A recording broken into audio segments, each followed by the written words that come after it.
Full force. Joburg. Oh, look out, we're here and poised to get choosing. It's a card art battle best described as amusing. Road Pig didn't make it, which is kind of confusing, but man, we have some beauty, so it's not all about losing. The team is so global and the quality's dope, and we got so many pieces of solid art to scope. And of course we're talking art, not artichokes, with Steve, Paul, Rob, Cooge and Chris on the tropes. Will that charbroil blaze a clear path to glory, or will old what's-his-name tell a much different story? Can I get some of that delicious Sub-Zero ice cream, and his coils or Doom's face just a little too gory? Can Verona lead the way when it comes to the crunch? And will the Black Spider ever rendezvous for a lunch? In space, nobody can hear payload scream, and can Kango deliver a knockout kangaroo punch? Vintage or modern, it's so hard to surmise when you look at the clear pain behind Guillotine's eyes. Halopoint and Crosshair are picking the spots, and we have a battle over which card has the most dramatic skies. With Flag and the Night Stalkers, it's the battle of commanders. Verona and Darklon for the battle of the standers. Worms and Munitia pushing buttons for the win, but only we can decide who truly becomes the main champion. Yo, Joburg, everyone. You're listening to a special mission Joint Forces broadcast brought to you by GI Joburg and Full Force. I'm Steve, but I'm not alone. Repping Full Force, we have none other than the one, the only Chris McLeod. What? Sorry, hi, how's it going? And of course, we've got the usual Joburg suspects in the mix. Introduce yourselves, boys. Paul from the No Coast. Rob from the South Coast. Of course, you got Cujo on the West Coast, ready to appreciate art. Excellent.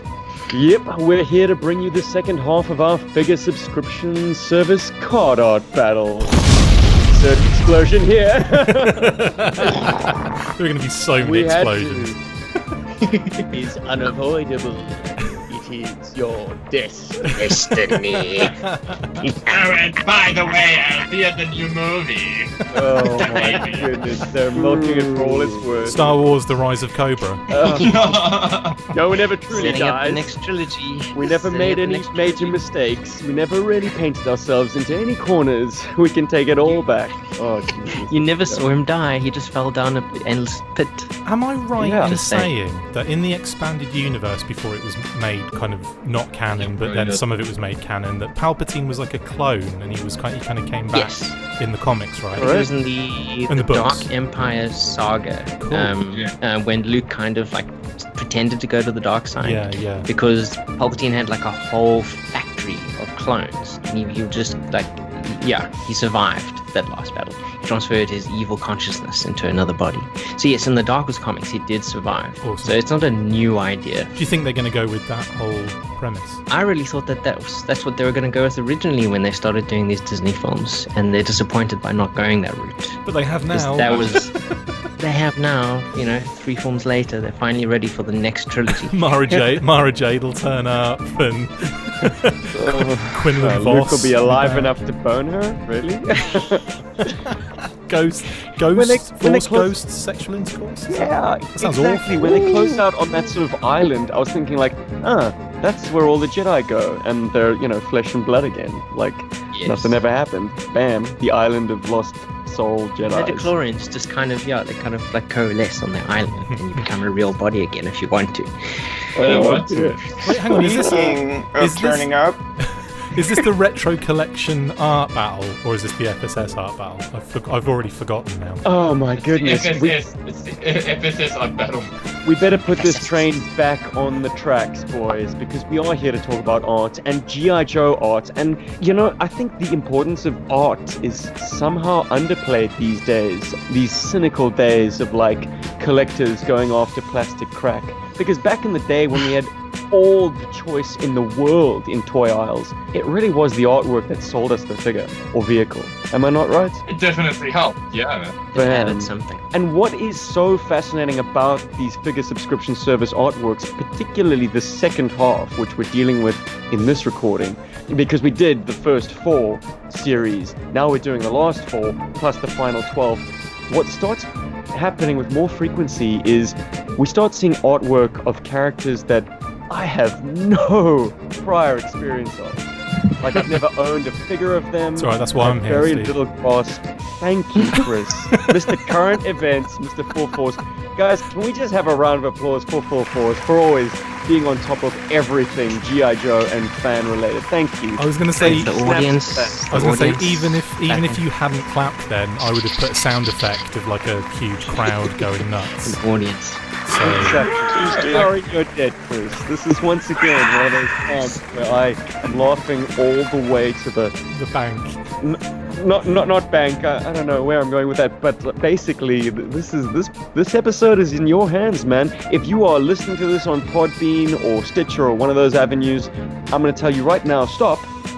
Head over to YouTube and Google us. I mean, search us. Whatever. Find this episode in the YouTube presentation because, yeah, you're only getting half the battle. Nice. If you.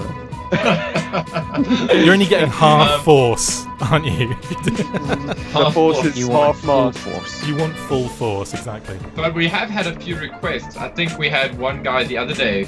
He posted like, "Oh, it would have been awesome if you made this a YouTube episode because he would have loved to have seen the artworks we were talking about with regards to Wow. Road Pig." So Lucky Road Pig. you, my favorite dude. It is on YouTube, and you're watching it right now. Well, this one will That's be, why yeah. we're announcing it up front, guys. Check us out on YouTube. You can find us either on the Full Force channel or GI Joburg channel. Hey, man, we don't mind. We ain't splitting hairs about YouTube revenue. What's that? We only get like 10 hits and views anyway, so it's. I don't think there's going to be any worry of us taking any of your pie in the YouTube department. I love pie. I still haven't seen a cent from YouTube. But anyways, let's not get onto that. Let's talk about artwork. Bam!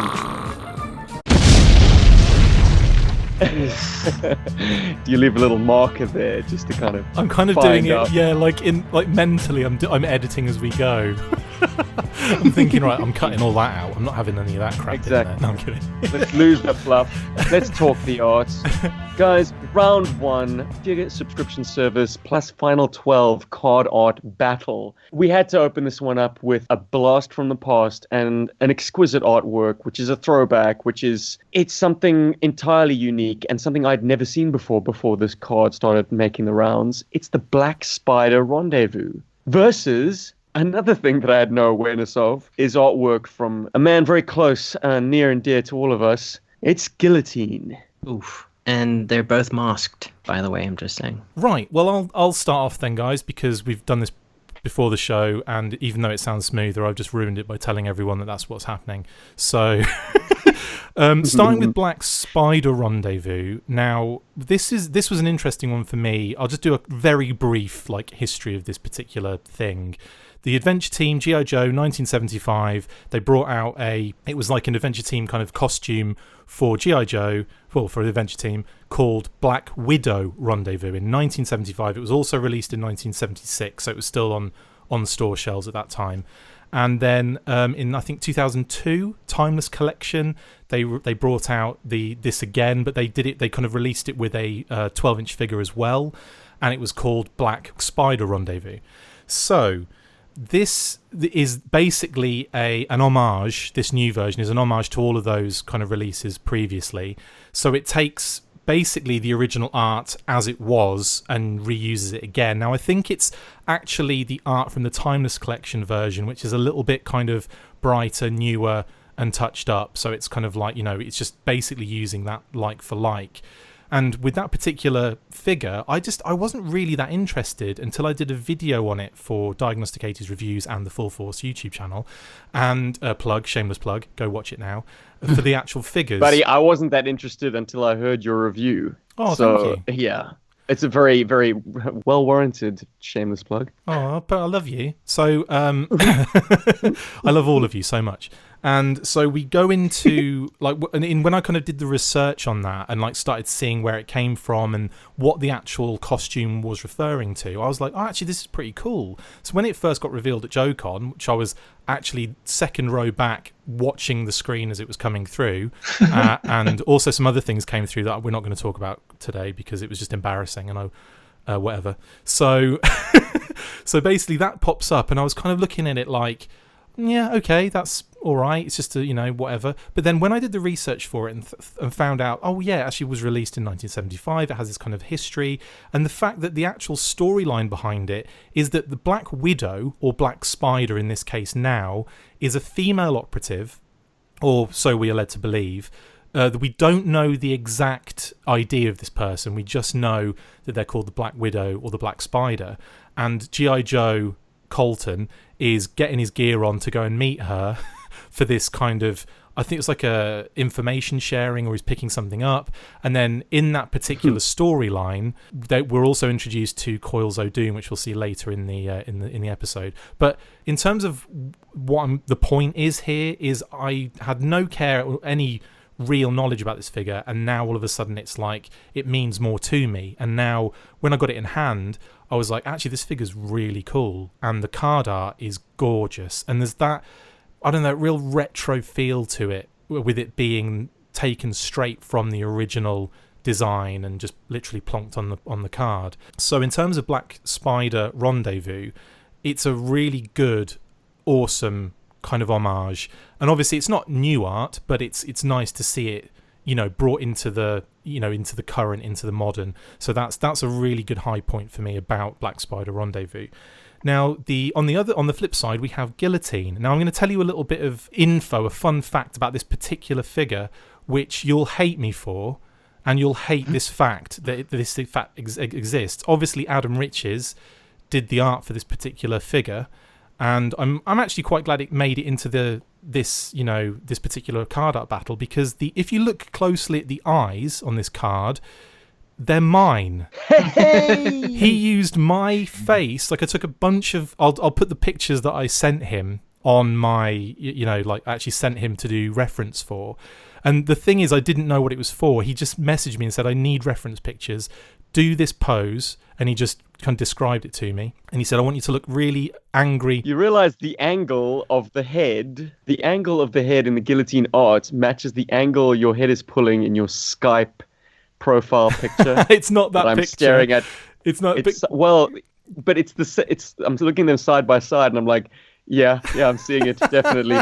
Your head's sort of cocked the same way. Yeah. So I've got like so anyway, I send him like a bunch of reference pictures, like selfies effectively, of me pulling this angry face, and didn't know any more about it. And then later down the line, he when the guillotine art was revealed by the club, he's like, did you notice it? And I'm like, notice what? And he's like, guillotine. I'm like, oh, you son of a bee. So that was a really nice kind of, surprise. And the fact that I know it's only my eyes, because what he did was he drew my face, I think, in full, and then he put the helmet over the top of it. So effectively on the painting, my head does exist in it. It's just one of those things where it's been painted over like a Tiger Force repaint. So yeah, it could have been worse. He could have said that he used your face for Coils of Doom. Road Pig. There you go. I knew I'd get that in there at some point. I must say, I'm so upset. I'm surprised that Road it took Pig so long. Yeah, I know. I'm so upset. Sonic Fighters Road Pig, I'm so gutted, is not in this list. But these are all amazing artworks. And anyway, Guillotine, I really, really love it for obviously all those reasons. And Guillotine edges it for me for vanity. So I'm calling it now. Mm-hmm. Next up on the mic, we got my man Cujo. Sometimes you get too close to the music, I wish you would have withheld that fact about the eyes. I'm so sorry. That's all good. Let's see. First, if you're just picking us up, we all know Riches, the artist behind most of this work. I don't do roasting, but I do critical eyeing. So let's see. I think the only issue I have here, I like the skull because you got to have as much danger in the picture as you can. That was a nice rendering. He's too like he needs to be cut. That guy's leading eels. He's got to be lethal. I'm not that cut though. Yeah. Hit the gym. So you're going to be running with Slaughter in a couple months. That's true. Let's see. The next one is Black Spider Rendezvous. The Lego man, as it were. I do like the baby blue. That holds the picture for me. He has a beard. Dude looks rugged. His eyes have seen some stuff. I think that's a scar. He's going to take it for me just because the knives, honestly. What's his hands doing? He's got daggers. This pulls you in. He's in danger. I like this pick. So Guillotine is nice, and I do have some personal history with that art. but I'm going to go with Black Spider on this one. I love how you have a sort of Hispanic way of saying guillotine. Guillotine. Guillermo del Toro. Guillotine. Guillotine. When in Rome, I suppose. Yeah. Right on. Paul, give us some more expansion on the art merits of these two pieces, my man. Why did these two have to be a head-to-head? Because I feel bad now.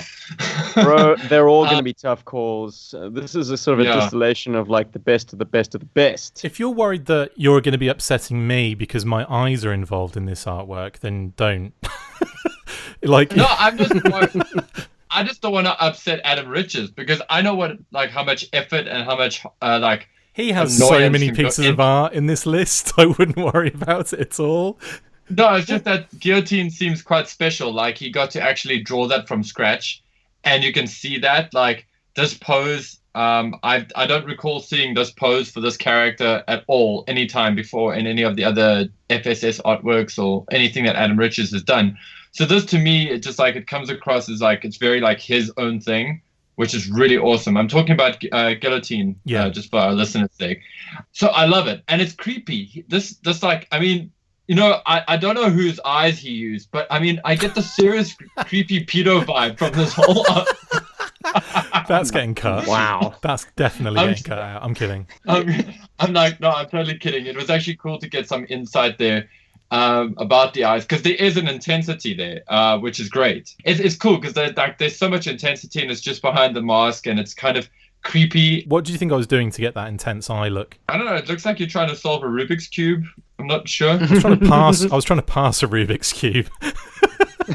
All the reference pictures I sent him were me in the toilet. So he's got the full images of those, which is great. Wow. You in the potty, yeah.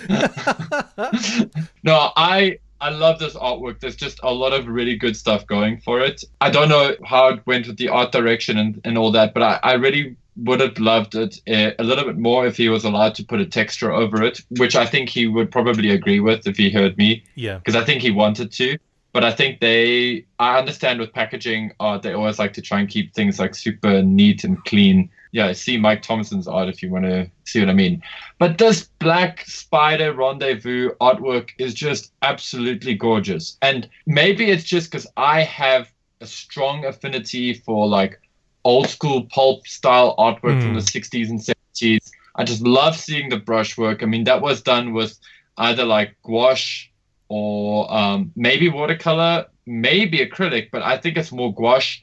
And I just looked at that and I'm just oh, the strokes are there. And gouache. It just tells a lot. All the strokes and things tell a lot in the story. There's a lot of drama that comes across. And I, for one, am a big fan of that. And I cannot actually fault Adam Riches' Guillotine artwork, aside from the fact that I think his art director didn't allow him to put in too much texture or whatever, or at least the art direction for this whole line is very clean. And I really wish it wasn't Guillotine against Black Spider, because Black Spider for me is going to get it because it's stunning.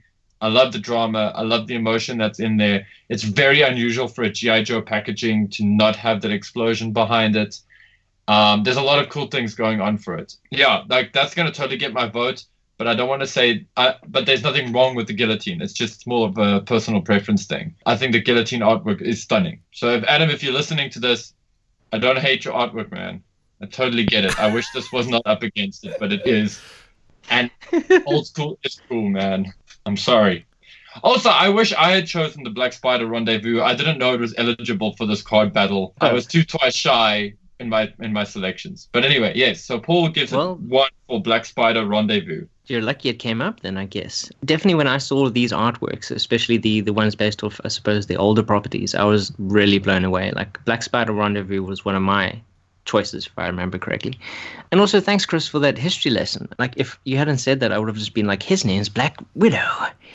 And I'm so excited to meet this cool figure. But I prefer that, honestly.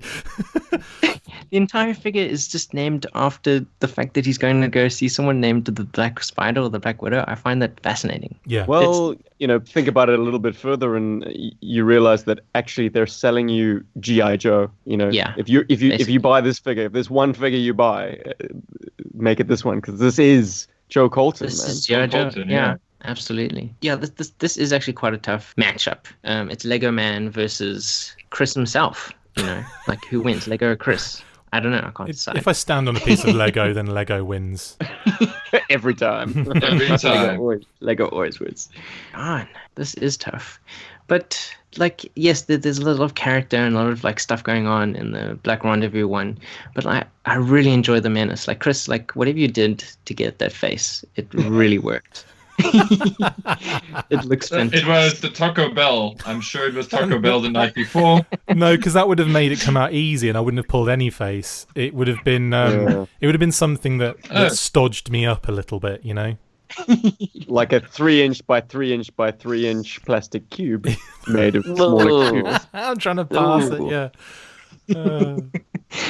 And I like the menace of the character, and he's very pared down. Like he's not overly designed. Like he has like the helmet and he has the cool like sword.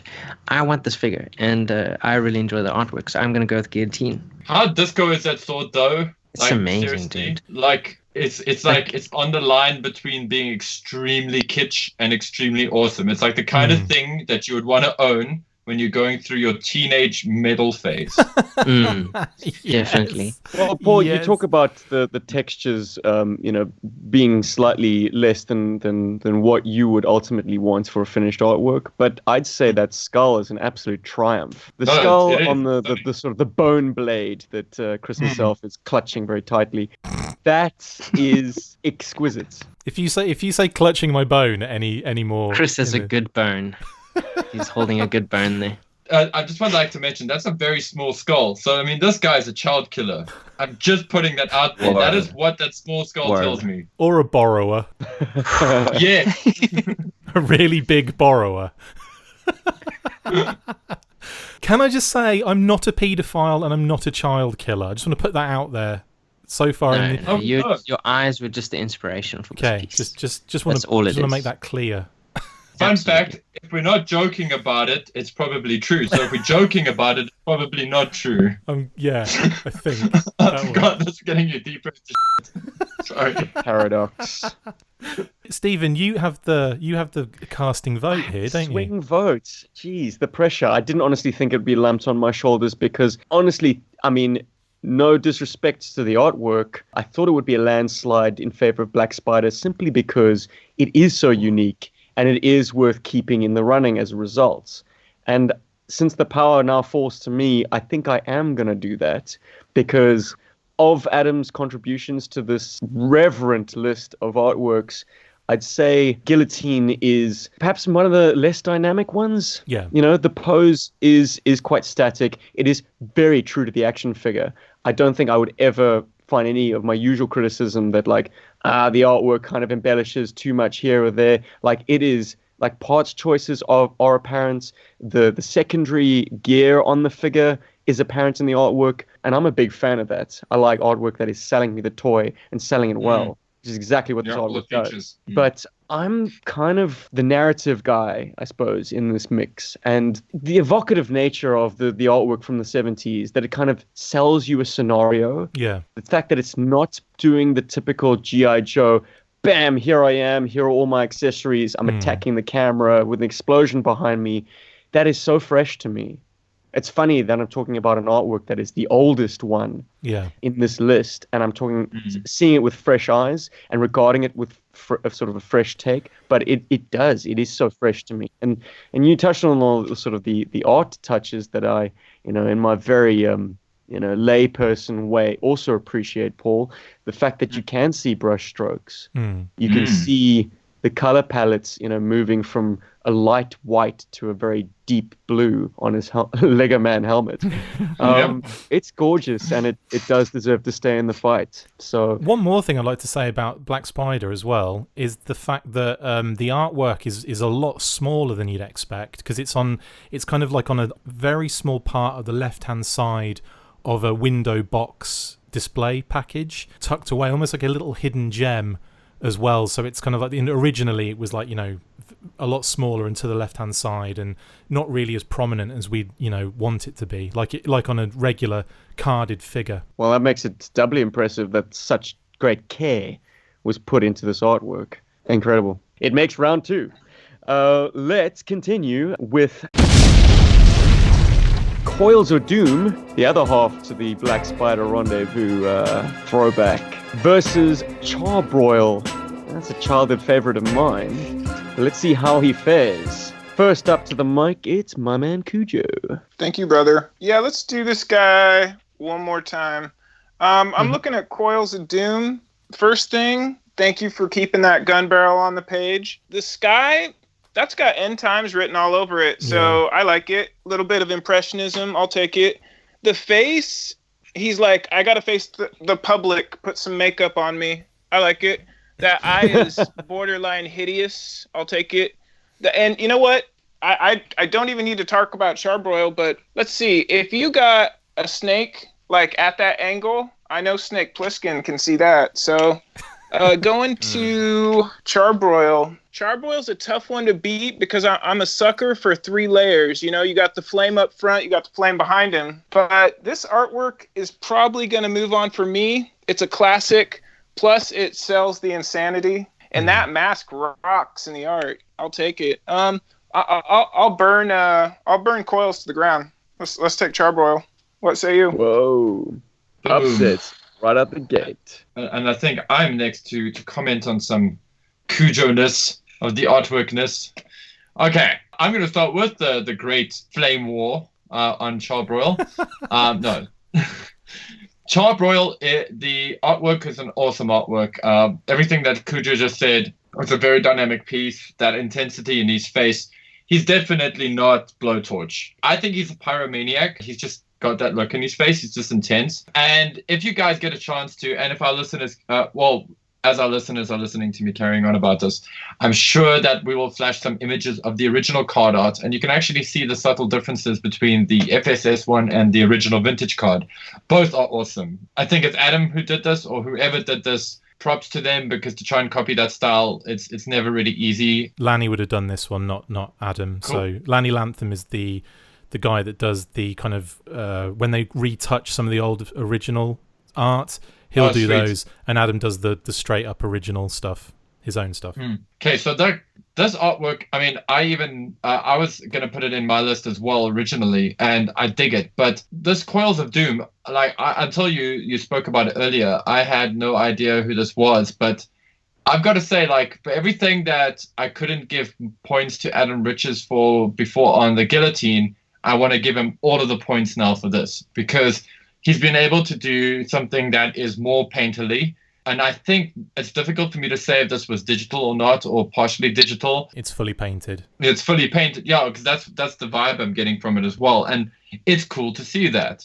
And that face, that likeness is fantastic. And, you know, a lot of people won't believe you when you tell them this, but actually real paint is easier than digital paint a lot of the times. It's just that digital paint is easier to fix. I mean, I don't know where he pulled the likeness from, but for me it looks like Linus from Lost. Yeah. And it's got a bit of that look to it. Yeah. And I love it. And I love the like sort of lighting and all of that that's going on for it. My knee-jerk reaction when I saw this originally was like, no, I'm not going to go for it.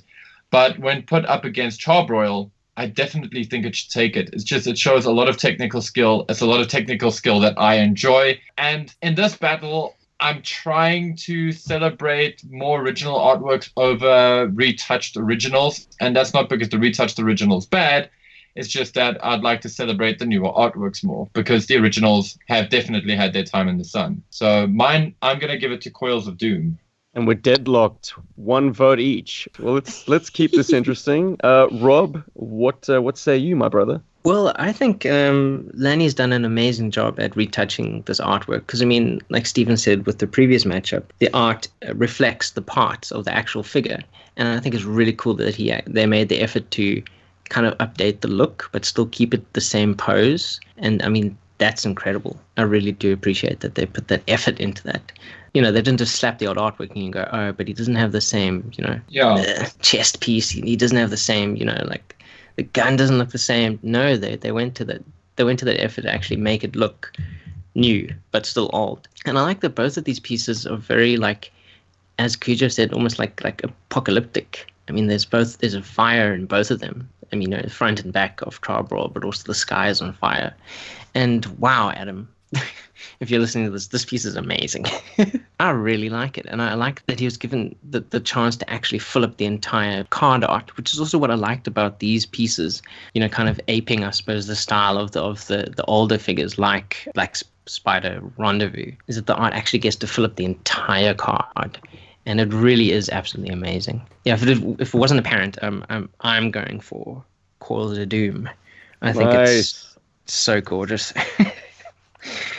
Wow. And I suppose I'm next.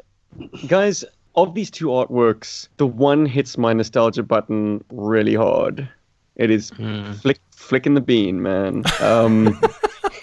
So Charbroil is flicking a bean. Indeed, it's red hot. Eating it up.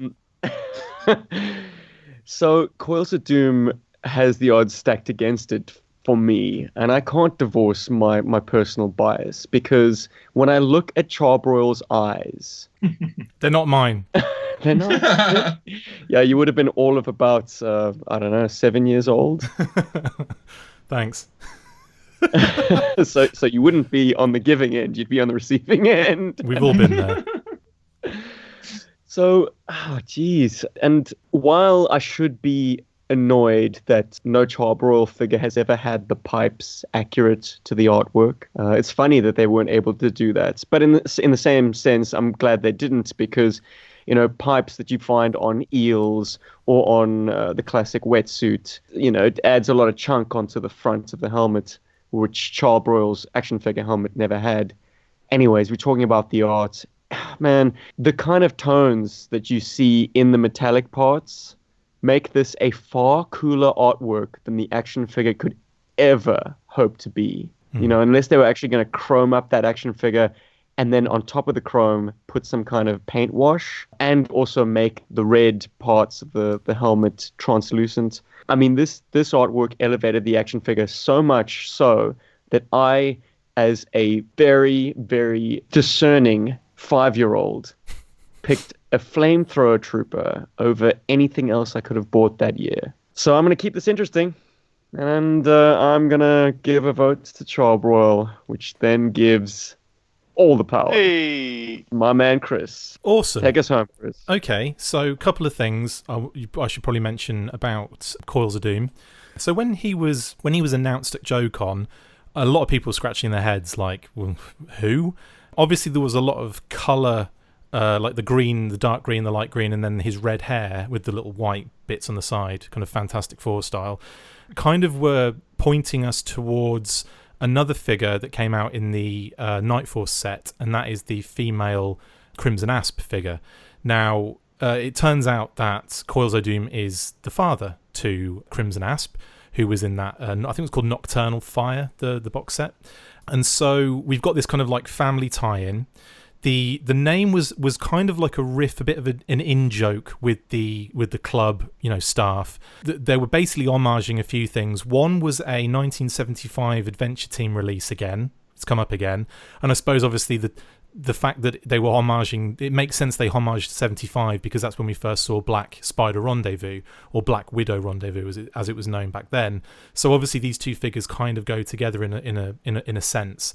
And this set that they're homaging is a set called Trapped in Coils of Doom, featuring 2 authentic Adventure Team vehicles, and was basically a little boat and a little kind of buggy that kind of looks a little bit like Roller from Transformers. And obviously there's a huge snake in there too in this set. So obviously there's this thing of like linking him almost to this. And funnily enough, I should point out that the background that Adam painted for Coils of Doom on this artwork, which is gorgeous, seems to kind of does take a little bit of inspiration, not copied, but definitely inspiration in the colours of that particular box art for Trapped in the Coils of Doom. Red kind of night sky, and then kind of like green water and green trees and stuff. So there's like a lot of similar colour use going on here. So you can see the homage immediately. The tie-in with Crimson Asp was really cool, and that made it interesting to me as a character and a figure. And again, it's tying it in with the Venture Team and kind of the 12-inch side of things. So that's pretty cool too. And I love homages. Like I can't get enough of them. I think they're great. So any homage, any interest that crops up like this, it instantly kind of raises the profile of that figure. In terms of the artwork, Adam just knocked it out of the park. Like, it is gorgeous, like painted. Again, he won't mind me saying this, but he has all of this kind of preparation work beforehand of different poses and positions, and holding the snake and maybe having it wrapped around him or something, or kind of just poking up in the corner. But all these different like ideas of how he wanted it to look. And obviously the figure head sculpt takes from Cesspool. And what impressed me about not only the artwork and the figure, but the fact that the figure looks nothing like Cesspool with that repaint of the hair. Just doing that really is enough to kind of really separate him from Cesspool. And the artwork couldn't be any different facially. So I think that he's done a good job on the art to separate those two characters, and then also the club have done a really good job, with the paint work on the actual figure. So all in all, it's a beautiful piece of art. With Charbroil, like, I don't have grievances with it. I just find the touch-up of the original, like, obviously they've got to tie it in to look like the action figure. So effectively what it does is it highlights how many differences there are between this modern version of the figure compared to the original. Now, I'm one of those people that does prefer to have their figure almost an updated but almost carbon copy of the original. So, where they can copy as much as they can from the original onto a modern design, then I'm all for it. But obviously what the club were kind of, hamstrung a little bit here, because they had to use parts that already existed. There aren't many parts Charbroil's very unique. There's nothing like him out there. So finding parts to kind of match is really weird. And the fact they went with just a GI Joe Retaliation Trooper, almost like neck to toe, I was almost a little bit like, okay. And it's really just almost like the colour that separates the two figures. And I know we're talking about the artwork here, but it kind of links to it.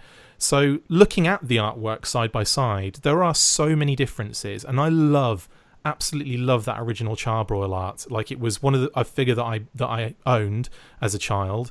And it was very striking and a beautiful kind of piece of work.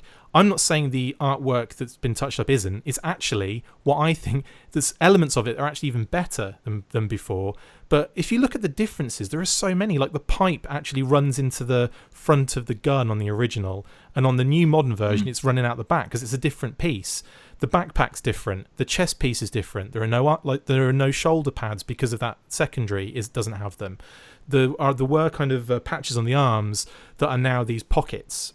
You have a shorter glove type situation going on, and therefore they've had to fill in like fake extra material on the wrists. Then there's an element that you can see more of the waist on the new version, and you can there's all these different things going on. The fire seems to be identical. They've stuck very close to the shape of the fire coming out of his actual flamethrower. But obviously, because they were able to tool a helmet from the original, you've got like effectively a perfect helmet representation on there.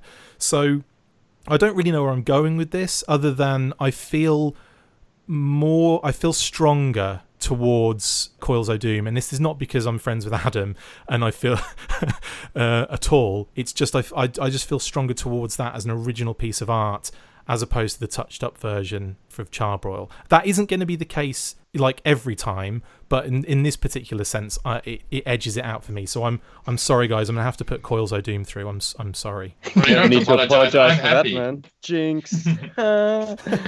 Yeah, look, to be honest, I'm pretty stoked as well, because I want to get the opportunity to sing Coils o' Doom's praises, which is precisely why I said nothing about it in this round. I kind of had a feeling we'd be seeing him again. You read my mind. I know, right? Master strategist. Let's do our third matchup. It's another Adam Riches up against an old schooler. We've got Payload versus General Flag. And the first person to step to the mic will be Paul. Yeah! Okay, so this is actually one of the artworks that I chose for this list that I wanted to have voted in. because when I was Googling all of these, it actually stood out to me. I didn't even know it was an FSS artwork. I was just like, oh, that looks pretty interesting, because I recognized, and that would be Payload. Payload popped out in a big way. Now, I'm a big fan. I like the Data Viper, which is where a lot of Payload's parts come from.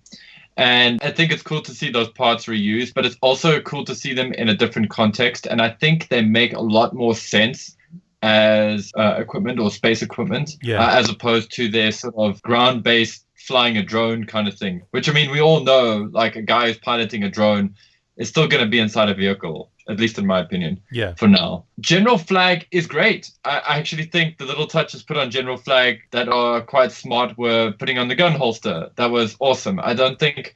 I want to look at our comparisons again, but I don't think there's much that was... The jacket's completely different. Yes, it is completely different now that I look at it. Yeah, to suit the toy more, which is a good thing. Chris mentioned earlier that he's one of those guys who likes his retooled modern era figures, retooled vintage figures to look as much like their vintage counterparts as possible. Well, I'm one of those people as well. It drives me crazy when there isn't enough of that connection. And this artwork is cool because it pays respect to the toy. It says, hey, this is what's in the box, kids.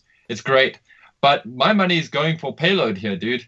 This Payload is awesome. I love it. I love that you can't see his face properly. There's like an air of mystery. It's creepy. It's well painted. Painting anything white is difficult to do. Adam did a good job here. I think, he definitely got a lot of the structure and everything about it down, and he's really sold the figure to me. I mean, if I could get FSS stuff and I was subscribed, obviously I'd get this figure, normally, but every now and then I see an FSS figure where I go, I'm going to try and make a plan to get one of those when I'm rich, and this is definitely one of them. So it's cool to see that, and the artwork definitely helps sell it in a big way. So yeah, I'm Payload all the way. My goodness, Paul, that's crazy. All the way with Payload. And it's a fantastic piece of art. It feels so real. Like, it really looks like a proper space dude. He's out there. He's got his missiles on his shoulders. It's brilliant. And General Flag, I think this is a really good update of the original artwork. I always enjoyed the original artwork. I thought he just looked wild and crazy. It's like he was the general who went out into the field, kind of like Hawk does, but I mean, they kind of pushed that a bit more with Flag, I think, at least at the time. He was like, those crazy eyes and that mouth, and he's like, Father, I will avenge you. But thanks for getting me the job in the first place. I would never have risen to this rank if you hadn't have died. They said they could only have one flag as a general. They were wrong. Dead wrong. Dead wrong. And I think it's a really cool update. I think it's fantastic that I imagine it would have been Lanny again who updated the artwork. It looks really good, and it kind of shows off the changes that they had to do to the figure as well. And it looks absolutely fantastic. And Payload, he's in space, like you get that feeling, yes, or realism of he even just the pose, it feels like he's weightless. He is in space. But nostalgia-wise, General Flag takes it for me because I remember seeing this guy on the shelves, and I always thought he was a really cool-looking figure, and he just feels like a general, and he feels awesome. And I've really enjoyed this artwork always, and I think it's well updated in this case. So yeah, that's me for Flag. And this is me, Steve, for Payload. Whoa. Yeah, no, not backing down on this, guys. As far as fresh artwork is concerned, this goes places that very few have. Good joke. Good reference. Yeah. I got it. Well played. It sounded like a Star Trek reference, but carry on. Maybe so. Dudes, absolutely. No, look, it's super fresh. It's gorgeous. And yet, in spite of creating that Starfield, which, oh man, just I could stare at it for hours, there is still touches of the explosion effect. But it's like, it's like a star going supernova in the background or something. It's obscured. The narrative in this is strong. I will always wonder, however, how anyone sees clearly through that helmet, because doesn't it sort of split your vision into like 4 quadrants? Like, you're kind of bug-eyed with those kind of seams. Anyways, that's besides the point. That's the toy design at fault. The Data Viper parts, fantastic and well implemented into this artwork. White, as you say, Paul, is a tricky thing to get the kind of the various grades of and create depth on a white subject. And it's all present here, man. All those tones are incredible. The creases on the pants. I could gush more, but I don't need to. I'm hoping that this vote puts this artwork well on its way to being one of our finalists. Payload for the win. Okay, so couple of things. When this was revealed on the club website as the actual figure itself, I was a little disappointed because obviously they'd said that Payload was going to be involved in the lineup, and then you have that kind of couple of weeks wait or something for the actual visual to come through, and so obviously Payload gets the reveal, and I was kind of looking and going, I'm not sure I like that. And part of me, like I said before, I like my modern figures to really reflect the original vintage. That isn't always the case. Like, I loved Pursuit of Cobra. I think that's some of the best action figures that have ever been made, in all honesty. Agreed. But and obviously that is like updates of particular characters in much more modern designs. So I look at this particular Payload, as a Pursuit of Cobra upgrade or update. Now, I was disappointed at first, but having had having had Adam do the art and then getting the figure in hand, my God, I'm completely turned around on this. Like, as a figure, I think it's kind of inspired in a way what they did. I know Bobby Valor had a lot to do with the design on this particular one, or the build of it, I should say. And I think it's actually a really bloody good version of Payload now. Now, coming to the artwork, I do remember Adam telling me, again after the fact, after it had been revealed and everything, that he had been kind of umming and erring over the background, and he'd pressed the club to say, like, I really think he should have a star background. I think it would be like quite a cool effect, and it doesn't take away too much from what's been seen in the past. And they were kind of umming and erring over it, and then I think Adam did the art and sent it to them, and they were kind of sold on it, and they didn't change anything, so it was like, okay, it's gone through. So I was blown away when I saw it initially, because even the star background, you might think it's just a black background at first glance, but you've got like a real, like, it's almost like a black and a blue at odds with each other, almost like you see the blue kind of almost phasing through and making this kind of very like nebulous kind of looking sky, like it's quite brilliant. And like you say, the explosion going on, which is probably more likely a star behind him. Now, I did ask him, actually. I asked Adam at one point, I said, did you ever want to kind of include maybe the Defiant in the background and have him tethered to it or something? And he said he had gone through that as an idea and put it on like he does these kind of like little mini sketch cards to get an idea of where to position it on, on the backing card, and also different poses and different scenarios. And he kind of, obviously, once those go through, they get kind of signed off on, and the club will pick one and say, yeah, this is the one we want to go with. So in this particular case, they didn't want, I don't think they wanted the Defiant in there, because that's something they can't maybe provide as a vehicle or something along those lines. I'm not really sure the reasoning behind it, because we have seen Treadmark with standing on the back of his Desert Fox on card. So I was kind of thinking that even if it's just like an element of the Defiant sticking, just poking around the corner.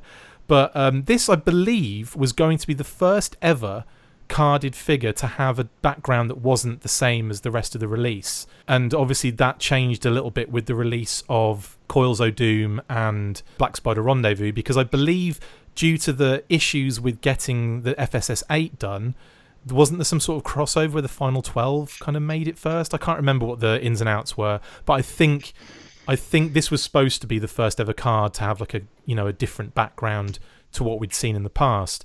And it's kind of historic and it's kind of brilliant and the art's beautiful and it's just fantastic. Now, General Flag, I have issues with this, mainly because I think the toy hinders the art in a sense, because if you look at the two in comparison at a glance, you might not think much. You might think, oh yeah, they're pretty much the same. But when I look at the new version, he looks like almost like a Nazi biker from Indiana Jones. Like he doesn't strike me as the general with the fleece collared like kind of like Air Force kind of jacket style leather, flying jacket type thing that you see in the original. We've done an FSS 5 battle. And we completely ripped this idea off you guys, of course, and I think you know that anyway. But we did an FSS battle. I think it's public domain, Chris. But still, to compare and contrast in the sort of the most obvious way, head to head. Come on. But credit where credit's due. Take a compliment. All right. Heard it first on GI Joburg. But so I stole that idea and then did it with this. But anyway, like when we've done that and it's in the can at the moment, but we're having issues trying to locate images for some of the figures because it seemed like everyone in the community stopped taking pictures of the figures like halfway through FSS 5, which is really weird. And probably kept them on card. Yeah. Because they were like, holy shit, I'm paying a lot for these probably figures. the case. $60. It's honestly probably the case. But so we're the membership tax. Yeah. Sorry. And it's like window tax here. But yeah, like they had this issue with like we had this issue with the figure in that it doesn't really represent that original flag to me as much as I want it to. And the jacket, I think, has been used on so many different figures now that it kind of doesn't even look right to me. So for me, it's payload all the way, I'm afraid, and I've kind of ruined Cujo's swing, which he would have had at this point. Well, I still want to hear Cujo's opinion about this. We don't need any high drama yet. I mean, I echo that. Like, who stole Flag's butt? Where'd it go? The picture's a little out of proportion. I don't love payload. Just because the card art that resonates, you got to see some fear or some anger or some kind of emotion in that or in his face. So I would have dialed in some kind of expression. I don't know. This figure, it's conflicting. With Data Viper, are those speakers or missiles? What's going on there? Do you guys know? I believe they're missile launchers, but on payload, it would be quite dangerous for him to use missiles in that situation because he would just start flipping round in a circle, wouldn't he? Like he would just like. We've all seen Clooney, right? Exactly. Okay. What is it? I forget the law of physics. The opposite and equal action or something along those lines. I forget what it is. Newton's second Every action law? has an opposite and equal reaction. Thank you. Was it his third law? Thank you very much. It could be a bank of lights. reaction. If you want to go non-violence, it could be like really, really strong floodlights. Bam. Kind of makes me think that figure would be a great fit for. I don't even know why I remember this toy, but robotics. They had like this Tyrannix thing. It has a lot of angular design, so I think that would marry well. Yeah, I'll take payload. That's some nice art. I'll talk about it later. Nice. Bam. Payload progresses. Blowing away where the competition. no man has gone before. Now it's time for a bit of combat a little bit closer to home. Definitely terrestrial. Night Stalker's Commander versus Hollow Point. Hollow Point. Lols. And kicking this one off, we have Roberts. Wow, this is interesting because I actually put both of these artworks onto my top 10. So I'm quite flabbergasted that they're both here and they're both fighting against each other. Is the vaginal void enough to take it? Vaginal void. Yeah, it's something that cropped up in our sort of 80s, best of the 80s card art battles. Something that Baroness possesses. This kind of like, let's not make the groin area of a female artwork too prominent. So it just becomes this like black hole. It's just something you're not supposed to notice. And definitely, I think you don't notice it that much here. I mean, she's kind of like got her leg raised. She's got the gun up there. And she's like, my eyes are up here, boys.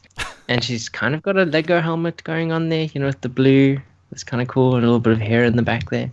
And then you look at Hollow Point, and Hollow Point looks like a proper soldier. I mean, they've kitted him out really well. Except then he has that dopey, like, cap on with the fake GI Joe symbol on it, and it's like, look, it's a throwback. It's a throwback. I mean, this was a built to rule figure. Like, What is a this built rule figure? Explain that to me. Ah, well, geez, in the sort of the early to mid noughties, the 2000s, the new sculpt era of GI Joe had a sort of a subset of like Lego style vehicles that all had included action figures that had studs on their forearms. I remember those. Yes, yes. Just in case you want to like have like a sort of a blocky piece of Lego stuck to your figure's forearms. I mean, That's fascinating. So they people do that. so that so they made a version of him in this kind of Lego type thing, and then that look of him became an actual GI Joe figure. Well, it's Wow. a viable character. I mean, if you are starved for fresh GI Joe blood, as it were, why not delve into built to rule? It's obscure That's enough, fascinating. and yet Yeah, you know, definitely. take away the studs, and People must you have bought those things. I have him. Nice. I have the original. Oh, Aww. there you go. There you go. Did you enjoy Man. the Lego vehicle that came with him? Yeah, he came with the Locust in 2003. I haven't actually opened this one. With the kind of 2003 to 2005 kind of era, it was all kind of bought after the fact and for really cheap, because all of the kind of, you know, like all of the kind of naughties Nobody kind of wanted stuff. it. Yeah, it was like, I suppose it was that way. Like kind of G.I. Joe versus Cobra was similar. There was like the real American Hero series and all that kind of stuff. There was like loads of it kind of floating about. Valor versus Venom, all of that kind of stuff. And it's just kind of flooded the market for years. Like, I know loads of kind of toy vendors that have just tons of this stuff knocking about. Yeah, people complain Well, about if I the ever rising wanted. prices of GI Joe, but there's one era of GI Joe whose prices have pretty much stayed the same. In fact, dwindled in value recently. Yeah. Oh So if my you want to goodness. kickstart your GI Joe collection, you're not too picky, try the mid and early 2000s. Don't mind your scales being weird. But actually, yeah, I think for me, Cobra Night Stalker Commander is going to take it, because I think she is one of the only ladies in our top 10, or at least in our heads ups. And I think it's similar enough to Baroness, but also different. I think this outfit feels a lot more functional. We I mean, do obviously, have it's essentially, we have Verona and I think. Manisha as well, so we've got 3. And Manisha. Okay, cool. So we have some ladies in there. So I'm not just putting her through because she's a lady. Putting her through because I do actually appreciate her art a bit more. It feels more dynamic. She's kind of coming forward. And that outfit looks good. It looks good, but also functional. Yeah, so Cobra takes the day today for me. What do you think, Steve? Cobra's going to take the day for me as well. Comparing these two artworks side by side, I feel like the one that feels more vintage to me, probably because it evokes Baroness a little bit, is the Cobra Night Stalker's Commander. The face on the artwork is incredible and gorgeous. I don't know whether to shoot her or fall in love. Wasn't that what one of the cops, the sort of rent-a-cop said? Do you not tell people whose eyes those belong to? Oh, damn. Don't get people Is in it your trouble. wife, Chris? No, they're mine again. Oh, zing. Hey, I thought so. So, I mean, if I force myself to then look at the action figure alongside, I'm like, wow, it just doesn't stack up. I'm talking about Night Stalker's Commander. Like, that head sculpt, I mean, it seems like the helmet is just, it's going to fly off her head. It just does not... Have you, do you have this figure, Chris? I do, but it's still Have you in the unleashed package. her? But Yes. I'm pretty sure that the helmet, it doesn't stay on like super tight. No. Oh man, well, that's such a shame, because the appeal of this figure or this design. It's not the and the worst. appeal of It's so not the many- worst one though, Steve. It's that you can. It's not like you have to balance it, is what I'm saying. But it's not on there Okay. like Sergeant Slaughter's like hat that can like really force on there. Right. Well, in snowboarding parlance of the sort of the late 2000s, anyone who wore their knitted beanie a little bit too high, leaving a gap between their goggles and their hairline, so you had this sort of like forehead gap. They were called no. gapers. And it was the sort Christ. of it was the mark of someone who like was a real amateur, like did not belong on the slopes with the locals. That is a 'cause hideous the cool- name, by the way. Do the not cool Google kids search all that have term. their beanies tucked in below the line of their goggles, and this is what I get from this is the disconnect between the artwork of Night Stalker's Commander and her gaper action figure alongside. So I love the artwork. I dislike the figure, and the opposite is true with Hollow Point. Although I do really like the artwork, but I'm going to put through the woman because I like chicks. I don't have an issue with female figures at all. I do kind of have an issue with the kind of female Cobra Troopers they keep bringing out with these, like, I don't know, I find it like very impractical. Like, it's if they're going to do the kind of Sunbow style where everyone's just wearing lycra effectively, then fair enough. But I kind of think that they should be a little bit more military, personally. And that's why I prefer, like, in terms of kind of female action figures, I love like Marauder Task Force and, you know, like even like the female figures that Boss Fight do. That kind of, to me, trumps a lot of these style of figures because I just find them a little bit of a, I don't know, like a bit of a throwback, but in a bad way. And that's just me. I'm not having a go at any of you guys for like enjoying that figure or anything like that.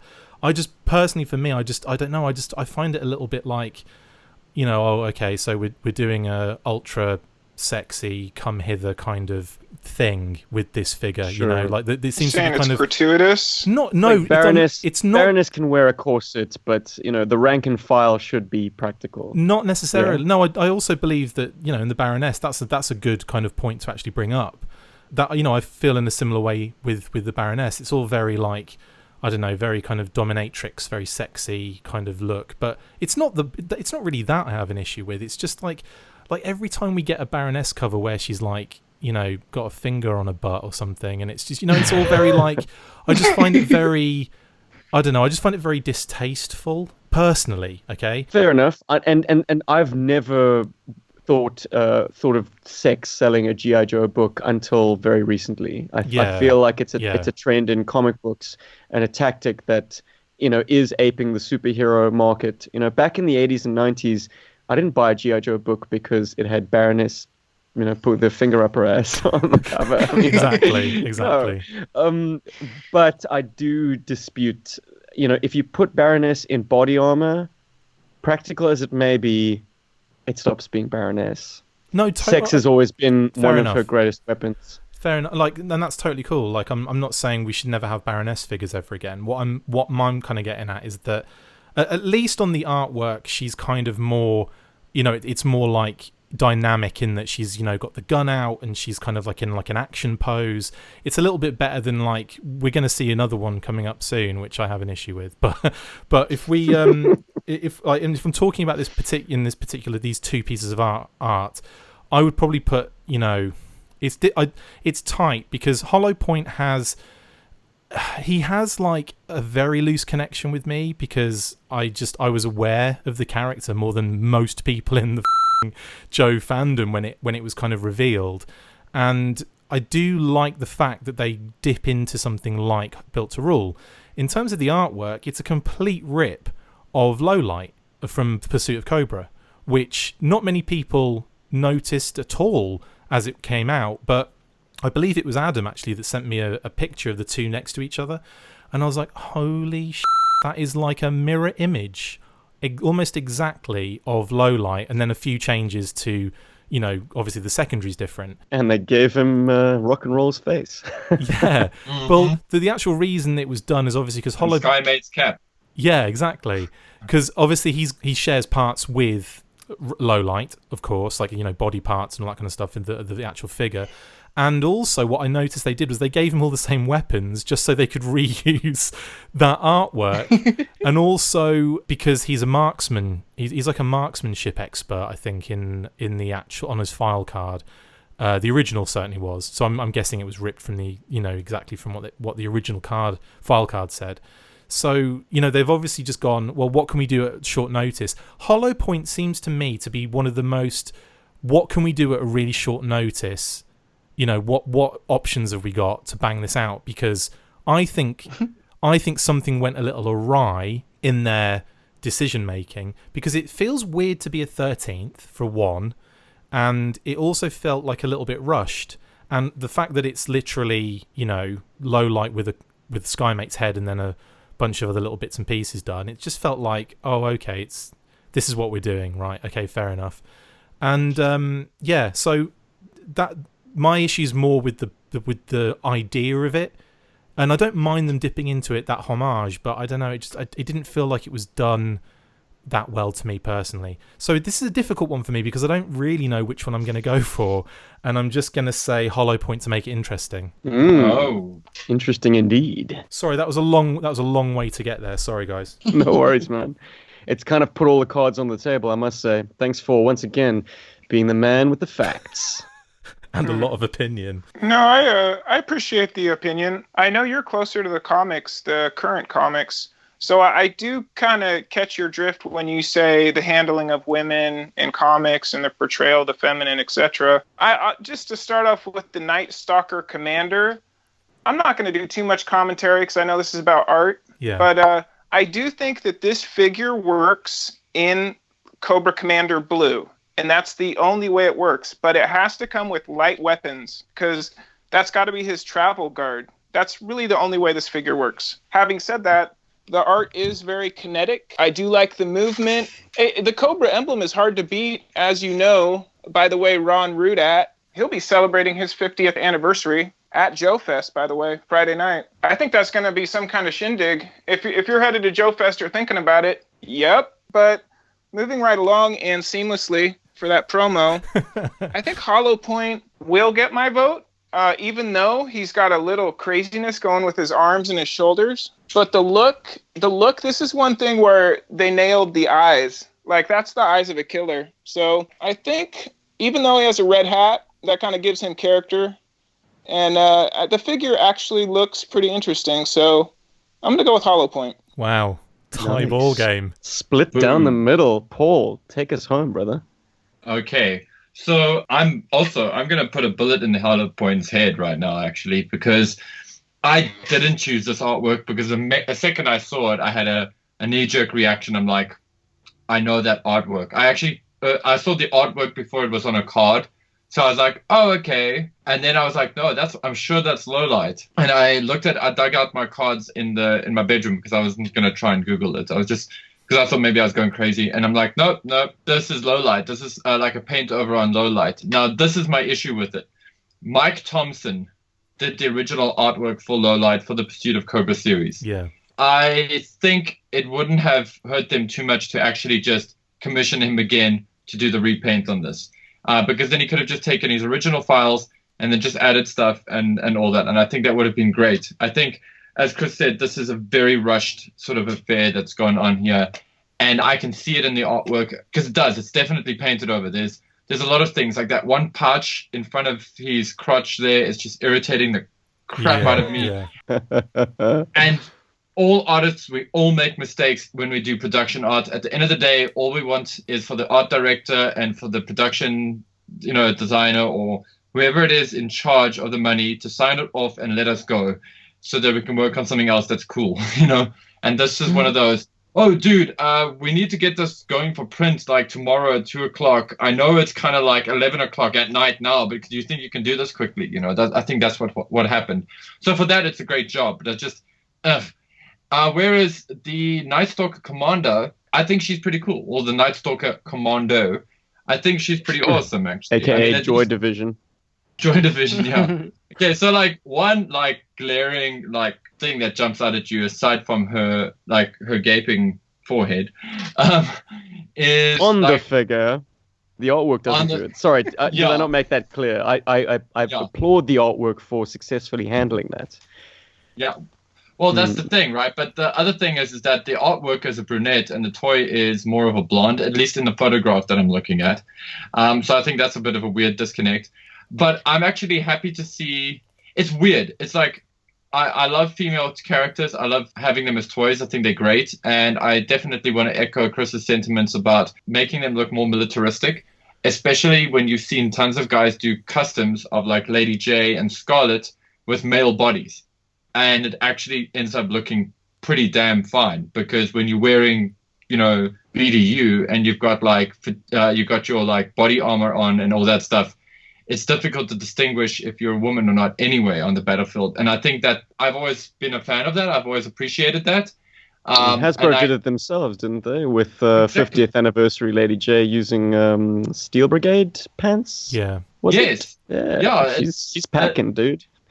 Yeah, and it's awesome. I mean, listen, I'm all about I'm all about giving like the character a bit of something, because as we've mentioned before, the Baroness, one of her weapons is sex, so it actually makes sense for her to be dressed the way she is. But then again, like my buddy Warren, he recently did a cover for GI Joe last year, like like an exclusive cover of the Baroness, and it's definitely one of those "I'm a sexy Baroness with my gun" kind of. Look at me, I'm so cute and sexy, which I give him about, by the way. But it's an awesome artwork nonetheless. But yes, I also get irritated with like sort of over sexualized military women. It's just kind of like, it's just, I don't know, I just find it tasteless, like Chris said. And also, like, you know what? I think this is kind of a missed opportunity. I would still love it if somebody, I mean, this is like, with everything I've said, this is going to sound like a real slap in the face now, but to it. But in the animated series, the female Cobra troopers or Baronesses guys, they're not wearing pants. They're wearing like mini skirts or something, if memory serves. I would still love a version of that just because it's an homage to the show, not because I think it's like a very good tactical decision. And I mean, like most of these Roddy female Piper legs. yeah, but these are cool. These are like, anyway, just I'm digressing now. Like, let me get back to the artwork. The artwork itself is fairly average, but I'd rather take a fairly average original artwork over a very rushed over paint on somebody who's currently still, over somebody who's still an artist who still is getting work or can get work. So no offense to the guys who did this. I understand the production pipeline. I understand like stuff happens and whatever. So you can't always control it. Good job on him with the blonde beard. But yeah, Hollow Point is not going to get it for me. The Night Stalker Commando is going to go all the way through. I think she's totally cool. Oh, it's a decent enough artwork. And she's not the only one in black in this list. So, but I got to, one more thing. I love the eyes. Whoever the model is that he got for this, she's got beautiful eyes, and he managed to put that across nicely. Thank you, Paul. Right? This is a more like sort of, like a 15 or 16-year-old Chris. This is what the photo's based off. It's like a 15. Chris, what were you passing when you posed for the bad photo? I'm not saying. Must have been very. But I love it. Yeah, I think it's really, really cool. But yeah, anyway, so that's the one that you go through, definitely. Damn, Night Stalker's Commander makes it through to round 2. Gentlemen, Crosshair versus Verona. Verona. And I'm up first. Hey, Hectic. Yeah. Oh, wow. My turn to crack the ice. Oh, wow. I take it Verona is Dana. Yeah. Correct? Whew.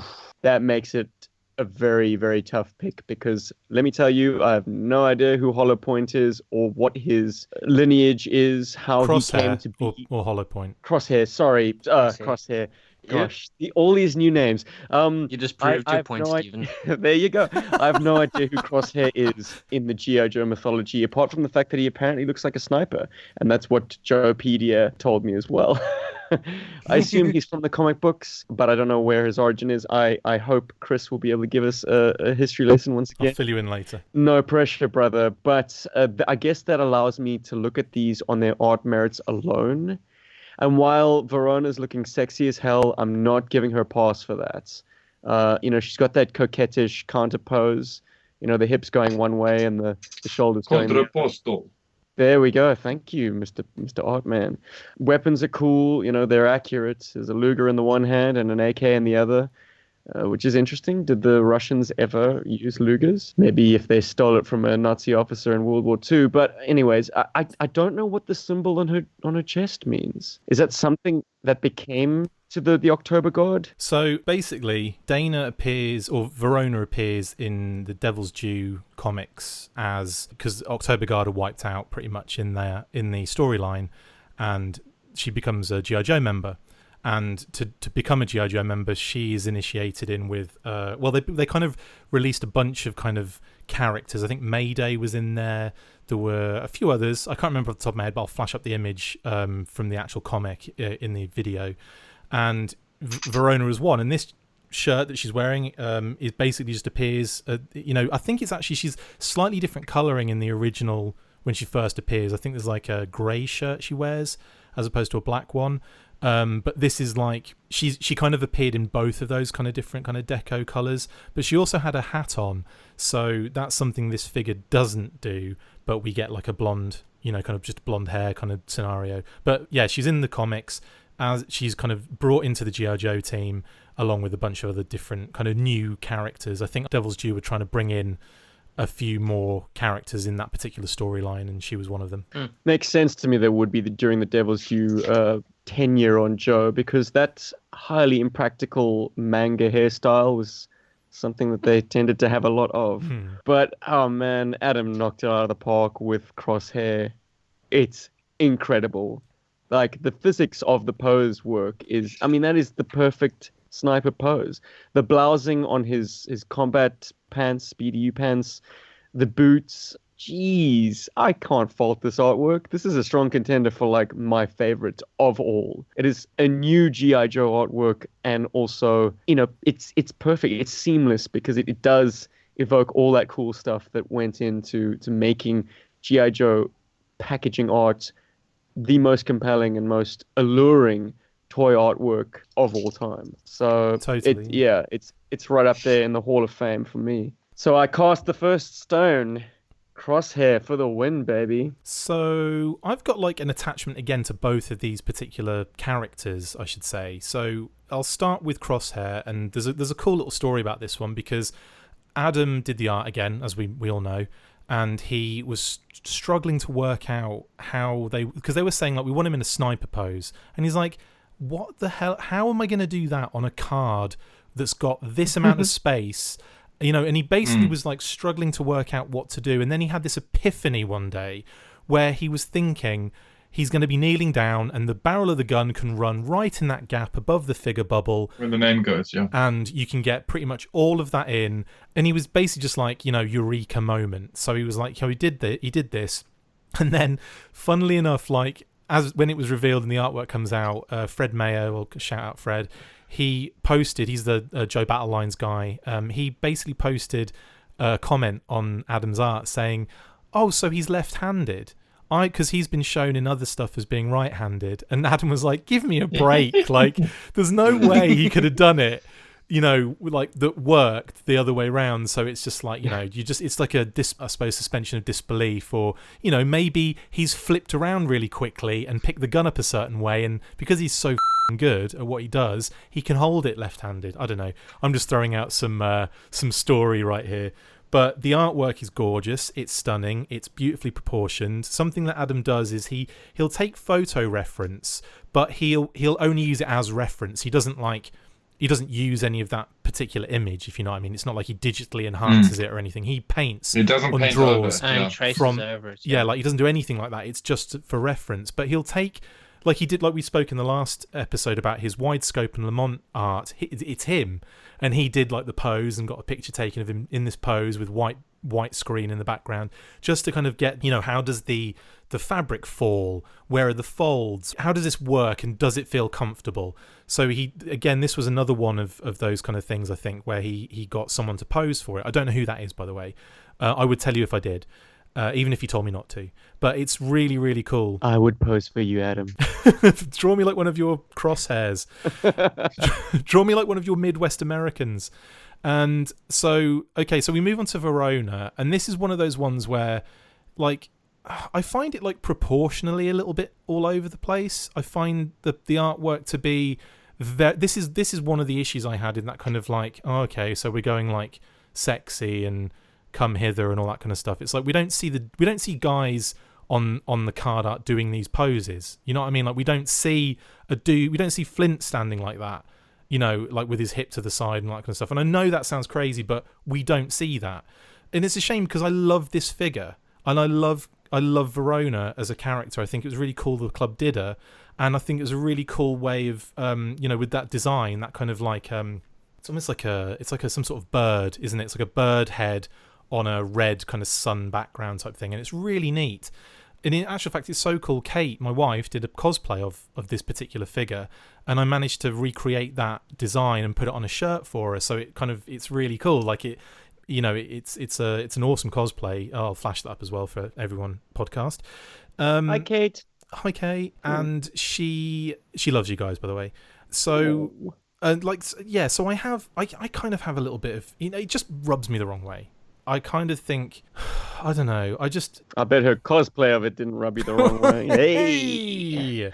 Exactly. But yeah, so that's, again, I'm not going to keep going into it, but I think I'd much rather see the Night Stalker commander kind of pose, or, as we'll see later on, another character, which...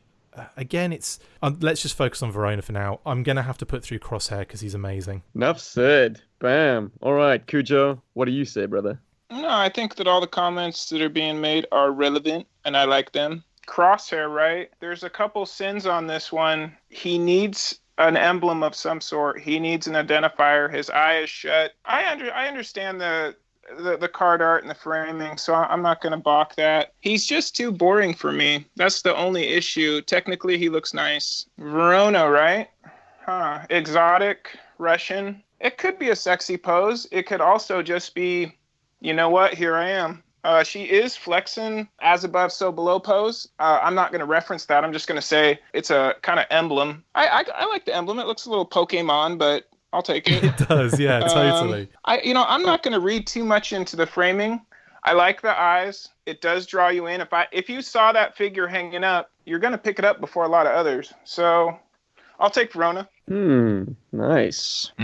Makes things a little bit more interesting. Sorry, I should add quickly, I forgot to mention, the original art was done in an October Guard dossier by the club, and it's basically Dana in the same pose, but in her kind of October Guard garb for the club release, I think.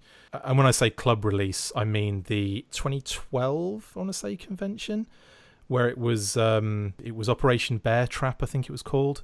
But anyway, right. There's artwork in a dossier from the club that is basically full body, kind of like in one of those like kind of Action Force or GI Joe profile pages they used to do in the comics, and it takes it's the same pose effectively, but they've just redone it in the new kind of style. But I think it's completely new still. They've just replicated the pose exactly. Sorry, carry on.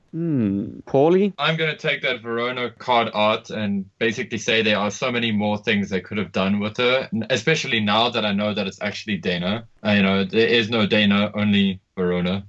And Vulgar. Yeah, they could have just made her cool. They could have put her in an action pose.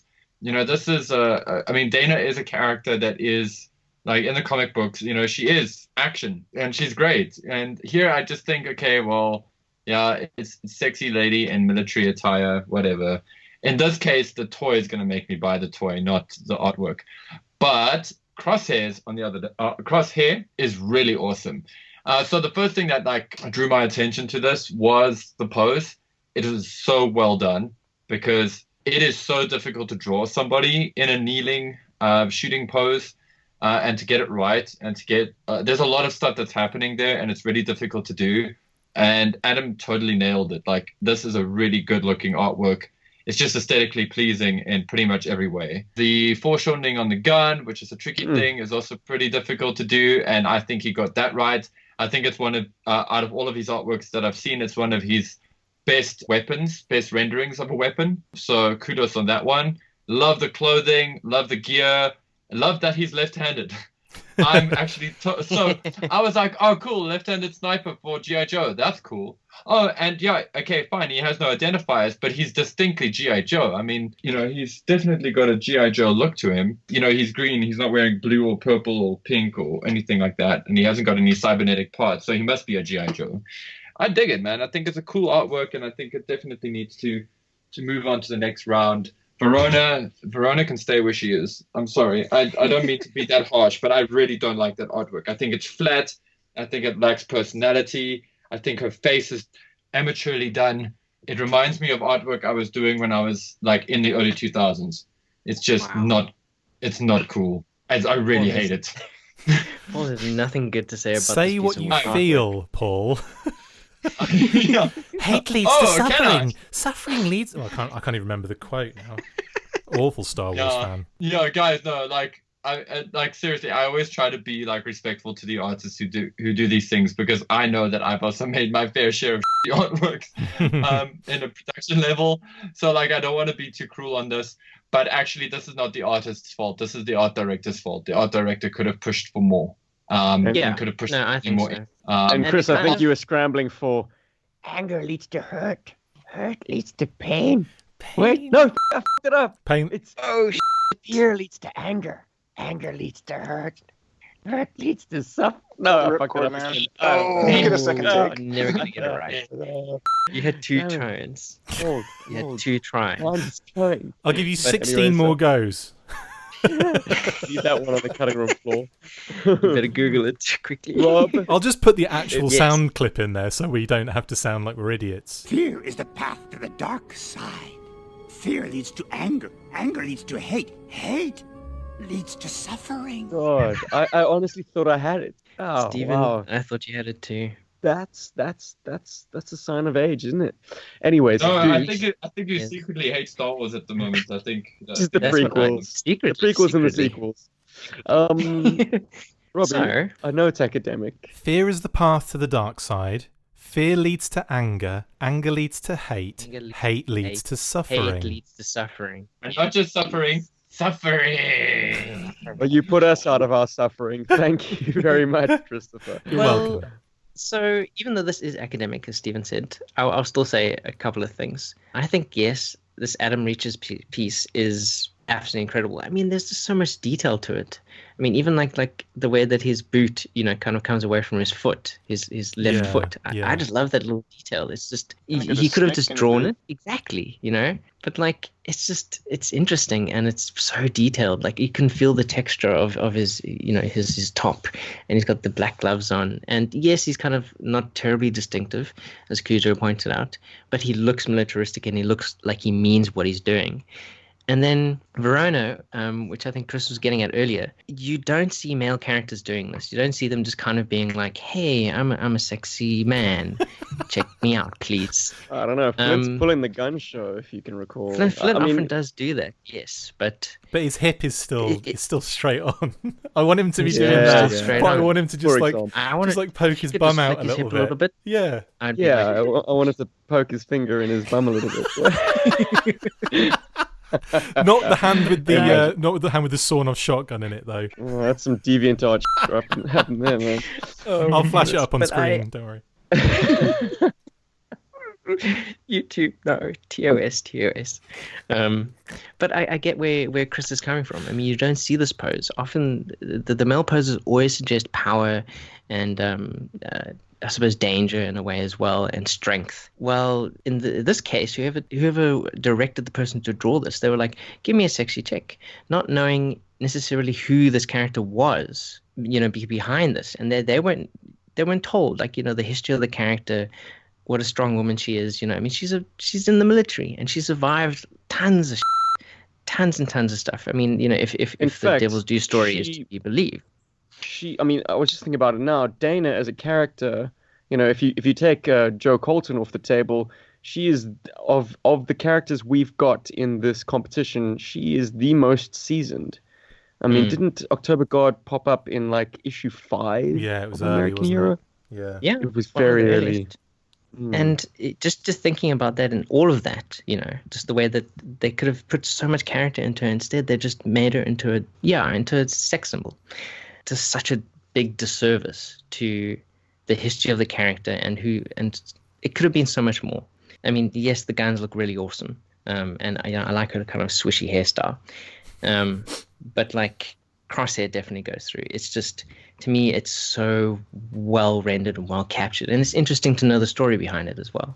That somehow Adam managed to get this to work, despite the guy being left-handed, which is just so wrong.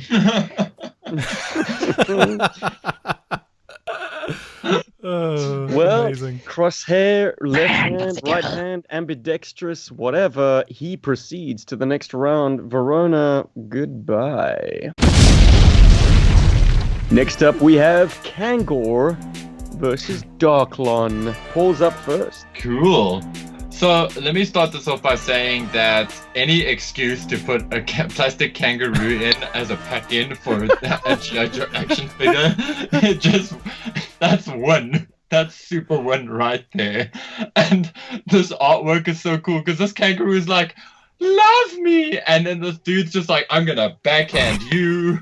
He's gonna backhand this kangaroo, and it's terrible. I feel really bad for that kangaroo. That's and then obviously this inspired Tekken because for those of you listeners that are not in the know, this is actually sort of an homage to the original Brazilian, I believe it's the Brazilian or the Argentinian release of this figurine that was packed with a kangaroo. So maybe that's what inspired the kangaroo in Tekken. But I love this artwork. It's like that kangaroo is so obviously just placed there. And if you look at the original, it's like that on the original as well. So it's like, is the new one better? Is it worse? Is it the same? I don't know. It's about a guy about to slap a kangaroo, which is terrible. But anyway, it's there. And then we have Darklon. Okay, so full disclosure, I've added Darklon to this list. I'm surprised that actually got in because I think that this is the best Darklon artwork. I think it's better than the vintage one in a lot of ways. Definitely sells the character to me, and it definitely makes him look like more of a schemer. I like that he's sort of, he's not like jumping out at you, and his guns aren't all blazing, and he's not all like, I am Darklon. He's just like, I am Darklon. I'm going to use this gun to kill my enemies. And I'm going to do it while wearing red and green Tiger Force pants. And I love it. I love it. I think it's great. And yeah, there's a few things about this artwork that are a little bit of a miss. But I want to push Darklon through because it's the best version of Darklon. Nobody really likes Darklon, so I'd like to be there to back him up.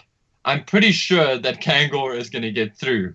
It's just the way the universe works. You put a kangaroo on the same packaging as a boxer.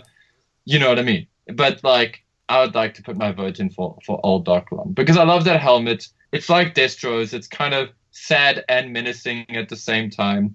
That gun, which is completely bizarre, which I would hate to have painted myself, is lovingly rendered by Mr. Riches over here. And it definitely informs you of what's on the toy. I mean, I can see which parts have been used for the toy based on the artwork. That's pretty cool. And yeah, I can't gush on it anymore. I'm not really gushing, but I think it's great. Who would like to tell me otherwise? Okay, so Kangor, Força Fera, Brazilian release originally, as Paul mentioned. Commandos Emechao or Emesao. I can never really pronounce that properly. Emechao! Is it Emechao? Yeah. Apologies. Yeah, it's a cow. Yeah. From Estrela. I love the fact that they did these because these are like really cool pieces to own just in general. And you got randomly, I think, like, I want to say like Repeater was released in that set, and there were like 4 of them basically for the Força Fera team. And they're just hilarious. And yeah, and I love the fact that the club, I kind of like the fact the club went and did something like that. They kind of homaged that particular like era and that area of GI Joe. What I didn't like in the same way, knocking out 2 figures with one sculpt. Yeah, but the other thing I didn't like was the fact that they just went for the very, very simple repaint of Big Boa. Again, this is by the by in the art kind of category. But that did rub me the wrong way. Now, in terms of the art, it's almost identical from the original. They've just lifted effectively that original one off, but they've given him slightly bigger gloves, and of course they've had to change the Cobra emblems to black instead of the yellow that were on the original artwork. Which is funny because I think the original figure's gloves are black Cobra symbols anyway on the figure, which is quite funny. So I would have, if I was them, I would have actually painted them yellow just to homage the cover as well. But that's by the by. But everything else is pretty much exactly the same as the original. Now, Fun School, I find the art like brilliant in a really bad way. I know this isn't Fun School. This is Estrella. But whenever they redid the kind of Joe art for Fun School and these releases in Brazil and Argentina and all the South American countries, and in fact, in Action Force cases as well, some cases they're just hilarious, and it's just the case of you look at it and you love it for not for its quality, but you love it for the opposite. You love it for its like absolute like slap in the face of quality on, you know, in some of the faces and in some of the way, the proportions, and I just find it like hilarious that someone was actually, well, you know, they might have been beaten to do it. I'm not sure that, you know, they could have been paid. They could have also have been like horribly like slashed with swords on their back or something as they were drawing it. But all that said and done, how do you make windmills accessory work? Honestly. It's gorgeous, isn't it? Just go balls deep, bro. Totally. Just do it. Now, in this case, I'm not. If we're looking at this as a piece of art opposed to what Adam has done for Darklon, which I would say everyone seems to have chosen art that Adam's done where the character's standing upright and not really that dynamic. And I know, like, with Adam's work, he's obviously told to do. He said, like, you know, they tell him what pose they want, and he has to just execute it. There's no, you know, he'll try to kind of like put certain elements to it to kind of like, you know, sway them a little bit, but for the most part the club will ask for that. So I always found it confusing why, you know, Guillotine and Darklon and Ghost Rider, I think. Ghost Rider is another one. You know, and there was a couple of others where he was told Worms. not to, and I'll get into that history later on when we get to that one. But there's loads where he's told to do something, and then he'll try and change it by doing a crosshair or by doing something else, and they'll go, oh yeah, okay, that works. Treadmark was another one. They got him to, you know, he was like, I'm not just going to have him standing upright pointing a gun. It doesn't make any sense. So he did the one leg up on the back of his Desert Fox, and they went with that. So it's kind of like, in this case, I find Darklon beautifully drawn, beautifully rendered, you know, everything looks fantastic. But because there's not much going on with him, like he's not doing much, I kind of like tend to find, I love Adam's work when there's more dynamism to it. That's where I really kind of get a real love for the stuff that he does. So I'm finding it difficult at the moment to choose between the two, because you've got, on one side, you've got the Forza Fera art, which is mentally hilarious, but then on the other side, you've got this like beautifully rendered and drawn Darklon, but he's not doing much. So this is going to be the first one I go against Adam with, and he's going to hate me for it because it's Kangor, for Christ's sake. And I apologise, Adam, but I'm going to go with Kangor on this one.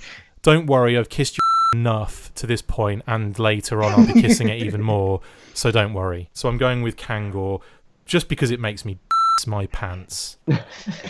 Guys, I just want to add something about it. I'm pretty sure that Kangor wasn't even painted. I'm pretty sure that at least one children's book about animals died in the process of making this artwork, because the guy basically went to his son and he was like, cut out that kangaroo for daddy. And then he cut out the kangaroo and they slapped it on and then Xeroxed it. That's pretty much what they did.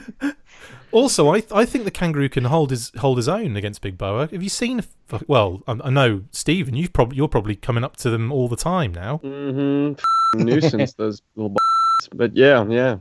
Your car tends to come up against them all the time. What, as you're running them over?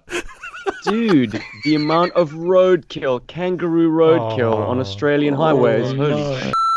It is carnage out there, my man. Like, no wonder they kickboxed it. Totally. But I'd like to, at this juncture, read you a translation that I found of Kangor's file card. Ooh. Oh, wow. Lutador Sevagalem. What? Never mind. A cruel and insensible boxer.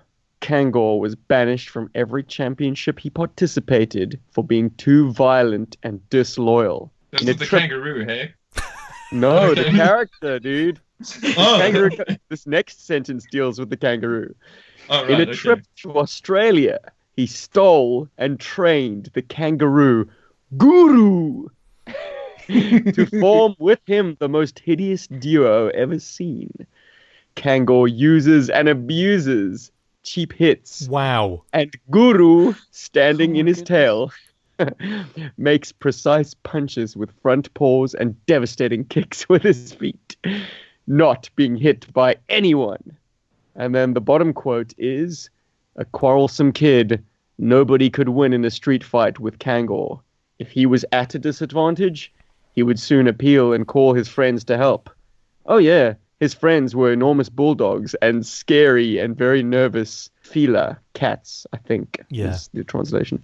So dogs and cats came to his aid. Oh. Yeah, dude, that's Kangor. Well, at least we know he's sparring with the kangaroo on the front then, and he's not smacking it about. Well, no, he's toughing it up for the real bout. I guess. I don't know. just for prosperity, I suppose, is that the right word? Tigor was one, and that was a recoil repaint with a tiger that came with. Obviously, we said Kangor. There was a backblast reissue with a lion, and he was called Leontair or something like that. And then Urzor came with a big bear, and was not Big Bear, but was Repeater repaint. He kind of looks like, with the tash in the artwork, kind of looks like Leatherneck, but it's basically Repeater repainted. Cool. Oh man, this is a very collectible set. As if the prices weren't high enough, they're going to spike after this. I love them, and I love the Force of Fairer logo as well. Actually, I kind of want to get that on a T-shirt now. It is actually really cool, and I mean, if we're accused enough of putting prices up anyway. Well, let's put some T-shirts into this universe and actually make some money, guys. Brent lives. That is the next GI Joburg shirt. Brent lives. So yes, I think before Chris spoke, I was very much on Darkland. I was very much on Darkland's side. I was like, it's so well drawn. Don't make me change your mind. Well, no, but like Kangor is just insane. I mean, also Steven's story. I mean, he's like a crazy man, but he loves animals, and I think that makes him so interesting. You're such a sucker for an animal companion, aren't you, Rob? Exactly, I am. He's an anti-hero, standing up for himself, standing up for the animals. I just love that in Brazil of all places, a kangaroo and a man, like a giant boxing man, teamed up together are a gruesome team. Like, wow. Absolutely. I mean, if you had stayed in Australia, I mean, you would have had to have fought all the other kangaroos. Be like, it's Carl again. It doesn't work. But like, really, there is something very dynamic about Kangor's art. I mean, like, he's kind of like punching forward, he's moving about, and yes, that kangaroo is very well drawn. And this Darkland is fantastic. I mean, he was one of my picks actually on my list, both him and Kangor actually, which is once again why it's so difficult to choose. I mean, the same with Night Stalker versus Hollow Point. I was like, who's going to go forward? But I think Paul's prediction might come true, because I'm actually swayed towards Kangor. He's fascinating and he's interesting. Like that makes me want to buy this toy. When Darkland, yes, he's menacing and he's crazy, he's angry, but like I think the toy itself would make me buy him no matter what the artwork was, because it's a really cool looking character and a cool figure. Yeah, I'm choosing Kangor. Jeez, hoppity hip into the next round. Yep, Hopefully, I'm next, and yeah, dude, I'm gonna put Kangor through as well. I know this is incredible. This is the most mental thing ever. We are mad. It is, and it's going through on mental points, but like I can't argue how magnificently handled the kangaroo is. And yes, Paul, I take your point. It probably is totally lifted from a wildlife National Geographic style, pictorial. Look, this is gruesome kangaroo. Exactly. Not in Slavic. Wow. As far as the art is concerned, I suppose it's a one-to-one conversion, basically. And this artwork, it being lifted from Big Boa and then used again for Balrog, I think. Yes, I think it was, yeah. I think Balrog's card art is probably my favorite card art of the 90s.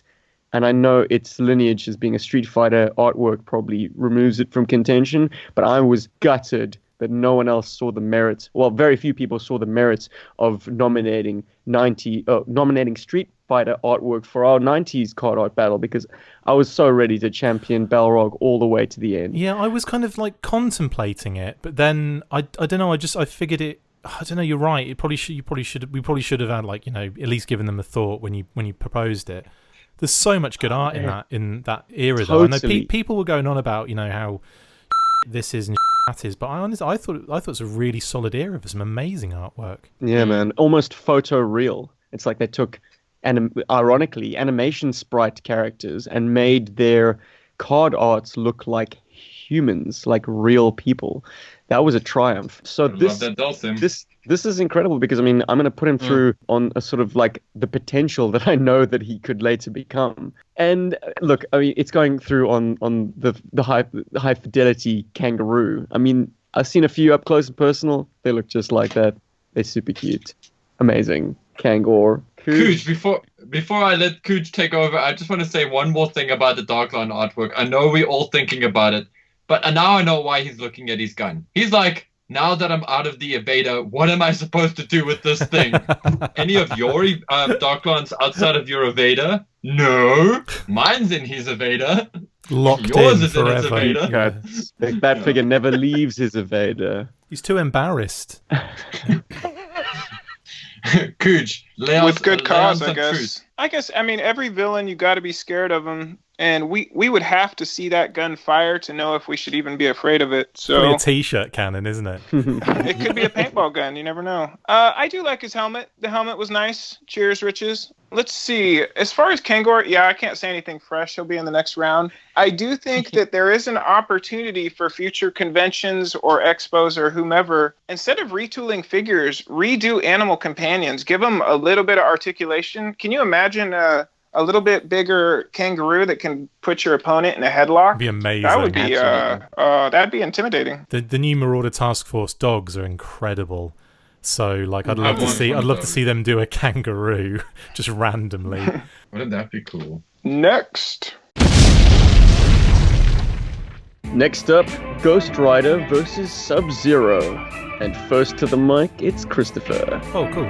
Okay, so this is another one where I have some inside information on with Ghost Rider, or Jonas Mother Jeffries, as I like to call him, because whenever you see his name written down, they've kind of etched out the, they've kind of like censored out the Ghost Rider part for the copyright issue.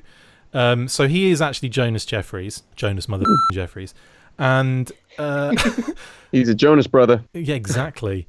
Now, in fact, it's funny we should say Joe in this one because that's who the face is, and that's a friend of Adam's. I'm not going to give a full name, but his name is Joe. And so that is another one where he got the pose, he got the kind of face in there, and then painted this quite remarkable Ghost Rider. Now, this is another one where we've got, Adam's been told to kind of, make them stand upright, and that's all they're doing. So he kind of thought, well, what can I do? What can I do for this particular character to, make it a bit more dynamic and interesting? And I think he nailed it. I think it's brilliant in that he got the famous material scarf that we get on the original figure, which is, was a really cool little touch of, in the vintage line. He's got that kind of flapping in the wind. And like, just the stance is very like, yes, I'm ready. I'm ready to get in this plane and probably die because it's really, because that's effectively what's happening here. But he's getting in the Ghost, the X-19, which is a very, like stealthy, cool plane. Which I'm convinced is the model they used with some embellishments in Captain Marvel. Oh, right. If you've seen it, yeah, there's a ship in there. It is kind of the ship of the piece, and it bears a striking resemblance to that X-19 design. Cool. Anyways, enough of that sidetrack. Flash that one up on screen as well. Oof, if you can get a screen grab of it. Well, I'll steal it. Good luck. So I will cut that out. So he's also got that amazing kind of tampo on his right bicep as well, which is the one that you see on the plane as well. So it's nice that they can kind of add those particular elements where you're not getting a vehicle, but you are getting nods to it, which is really nice. And then of course the map on his right thigh, which is again really cool and bright and stands out and cool. Now, Sub-Zero, massive fan of the original figure. He was one that I loved. I loved Winter Operations figures. Blizzard was unbelievably cool. Even like, Avalanche, who gets a raw deal being in Battle Force 2000, but I quite I thought it was amazing. And Frostbite and Snowjob, etc., etc. Sub-Zero was one that kind of came out, and I think it was one of those things where it was like, we need another winter specialist in the lineup, and they cranked out this amazing Sub-Zero figure. Loads of like awesome elements to the actual original. I loved it very much. The modern figure, not so much. I'm not a massive fan of the modern interpretation of Sub-Zero, and with that we get another Michelin Man. Yes, that's the thing. Like, Sub-Zero was very form-fitting, figure-hugging clothes. He wasn't like padded out and like huge ridiculous jackets and pants. That wasn't what he was. And unfortunately, they've done that for Blizzard. They've done it for every winter figure going. And it gets to the point where you're like, stop. Make something new or don't do it. And that was kind of... I was very strong feelings towards that figure because it was such one I loved as a kid. So when I look at the artwork, I just think it's been butchered. I think the upper half is hugely out of proportion to the lower half, which they've kind of kept almost original. It's obviously different snowshoes for a start because, they were the part, they have to use the ones they have available. Different backpack, and they had one that would definitely work better than the one they used. The machine gun was the same, which was cool, but the actual build itself, I think the original for me. It's like almost sacrilegious what they've done to the new version artwork. They've painted over all of the details, all of the good details, because they had to. And you end up with what is effectively not something that isn't as good as the original, rather than an improvement on it. And for me, with that said, I have to go with Ghost Rider, and hell, I just keep putting Adam through. So you can thank Kangor that that I got at least someone that wasn't an Adam drawing through. Incredible. Absolutely incredible. But looking at a side-by-side comparison of the new art for Sub-Zero versus the old, they really have done a disservice to that artwork. They've taken out so many details, and that backpack is... It makes no sense, does it? It just makes absolutely zero sense. It's ridiculous. Spirit's backpack for some reason, isn't it? Like if I couldn't see the figure, I would assume he has arrows on his back. It's a quiver or something, Yeah. or he's got You're some absolutely sort of... right. It's ridiculous. It's unfortunate. I mean, obviously the artist had to kind of render what the figure was going to look like, but they took out so many details from the original art. Even just the way that his top is buttoned on the original is so much more interesting. And the modern version, than on the new. The modern version, they just painted the buttons on, which makes it even more a bit like, ugh, what? So those blue buttons are just like painted on, which I kind of think is like, it's just such a cop out, isn't it? Yeah, it kind of feels like it zips up. And the buttons are just there on top of the top, just for fun. And it's like, why are you doing this? No. Funtons. they're little Smarties, or little sweets you can eat when he gets hungry. I don't know. Funtons, like that. So, as an update of the original art, it's definitely a disservice. But the Ghost Rider art, there's just so much character to this guy. He's cocky, he's brash, he feels like he's a proper pilot. I'm gonna go out there, I'm gonna take pictures. Watch me take pictures of your mom, guys. and just, yes, as Chris said, yes, he has to get him into this kind of upright standing pose, because that was probably what was asked of him. There's still so much character in the crossed arms, and then the wonderful flowing scarf. I feel like I know this guy, or I know who he is. I do, which I think is really... Okay, you personally know him, but I feel like I know who this character is. But and yes, definitely, if you compare Sub-Zero to the original, the new one is just... It's terrible what they had to do to that character to make him fit, the new look. And until you pointed out, I also hadn't realized how buff he is. His upper body is too big for his legs. Yeah. Does he just spend all day long, working out his arms? No, he's just wearing 6 jackets. It's really cold out here. I'm in Sub-Zero temperatures. Oh, jeez. No, I'm also going with Ghost Rider if it wasn't apparent. Mm-hmm. Yeah, nostalgia be damned. Or maybe nostalgia be damned for me praised, as well. actually. Oh, okay. What, you have nostalgia? Be praised.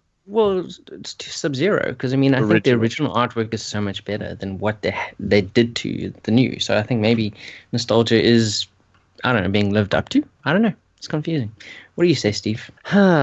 So I had both these figures as a youngster. The artwork on Sub-Zero was something that was anomalous to me because I lost my card back early on in the game.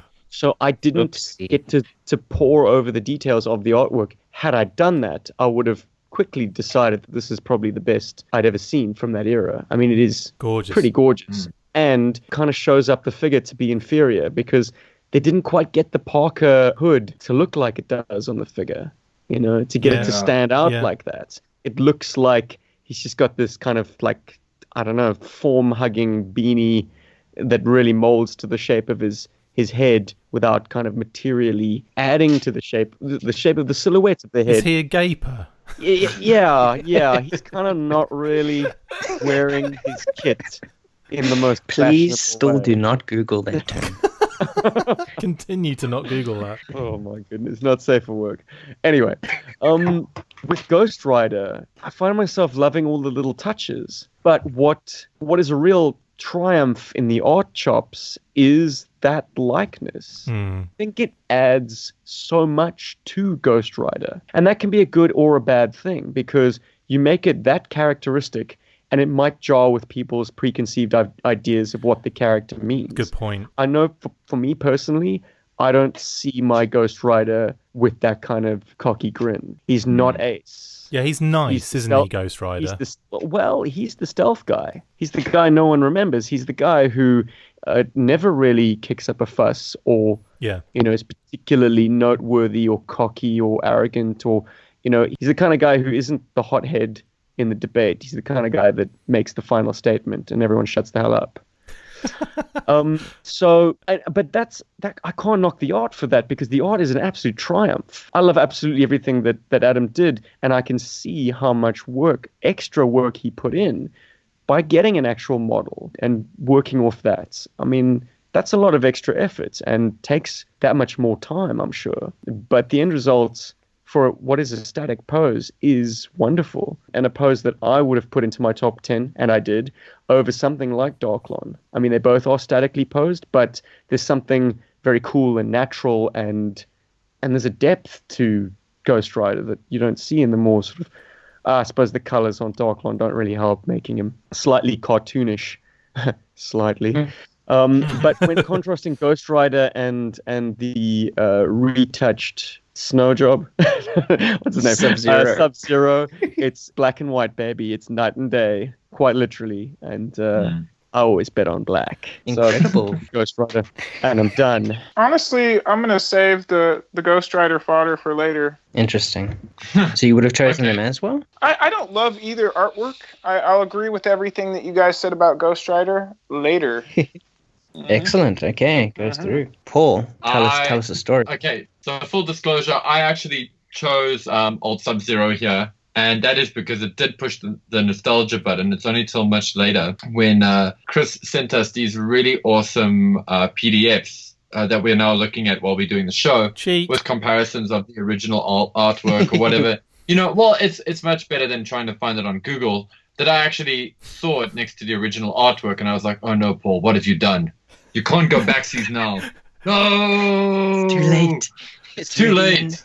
It's already in. So, like that, I mean, that speaks for the power of the original artwork because it is so right good. In fact, it is such an awesome mix of cool and warm colors. Like it complements itself so well. And I think there was actually purposefully done that way.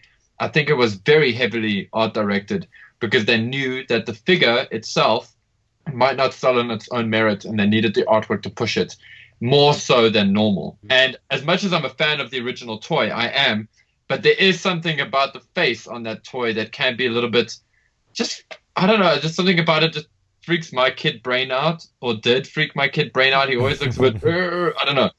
But but when you have it in hand, you're like, wow, look at this guy's machine gun, and all this stuff comes. So it's really great. So I'm sorry for adding this artwork for those of you who are listening. Going on to Ghost Rider, this is one of those situations where I would have loved to have seen the club take the Ace body from the new Sky Striker. You know, that really awesome pilot suit Captain Ace. I would have really loved to have seen a Ghost Rider version of that. And I'm just saying that because, you know, it has absolutely no bearing on the artwork. But it would have been really, really cool. I think that would have been such an awesome direction to take this figure into. It would have definitely added to the sort of stealth fighteriness of the X-19. And it would have definitely driven me to have gotten my own modern era Ghost Rider just for that. But looking at this artwork, yeah. Okay, so the two major things that get me on this artwork, it's beautifully rendered. It is that leather jacket. Wow, leather jackets are a pain in the butt to paint, and he just nailed it. It's so cool. But the face, it's a fantastic face. It's a good face, but that's not the face of somebody who wouldn't get invited to his own birthday. And that's the only issue I have with the characterization and the artwork. I think Ghost Rider is meant to be very just chilled out looking, as we've all said before. That emblem on his jacket, that's one of my favorite GI Joe insignia, you know, in the line. I love it. It's a stunning thing, and it's right up there with, God, now my mind has gone blank. But that Cobra Biohazard symbol, it's one of those symbols I just really dig it. Septic tank. Yes, I love that symbol. They use it in the Atlantis Factor video game as well, and I dig it. And the Cobra Air Force insignia, they're just really sexy. This is right up there with it. In fact, I think this is a T-shirt I'd like to make for GI Joburg, is this insignia. But yeah, and I mean, I can get like really nitpicky and be like, well, why is his flight data on the side of his leg and not on his quad where it should be? Because when you're in a plane, you can't look at the side of your leg when you're in a fighter plane. So you can only really see that stuff on your quads if they're there. I shifted them outwards to, you know, reduce the ball chafe. Yeah, he shifts them back in when he's in the cockpit. I hope, I mean, yeah, that's a good way to explain it away, because that's the fault of the figure as well, because of the parts they use. It was Ghost riding his balls.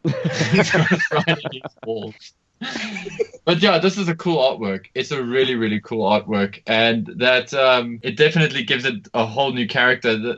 I like the idea that this guy could actually be the guy who actually killed Ghost Rider. That's how stealthy he is. He killed Ghost Rider, but he's even more charming. And now he's Ghost Rider. No one knows. Shorthand as Ghost Rider. Bam. Done it. Could be as well. Sold. But yeah, so I mean, it was going to be Ghost Rider. There was no doubts there whatsoever. So that's totally going through. And that is also my vote. Because Sub-Zero, you have failed me. Sub-Zero does not win.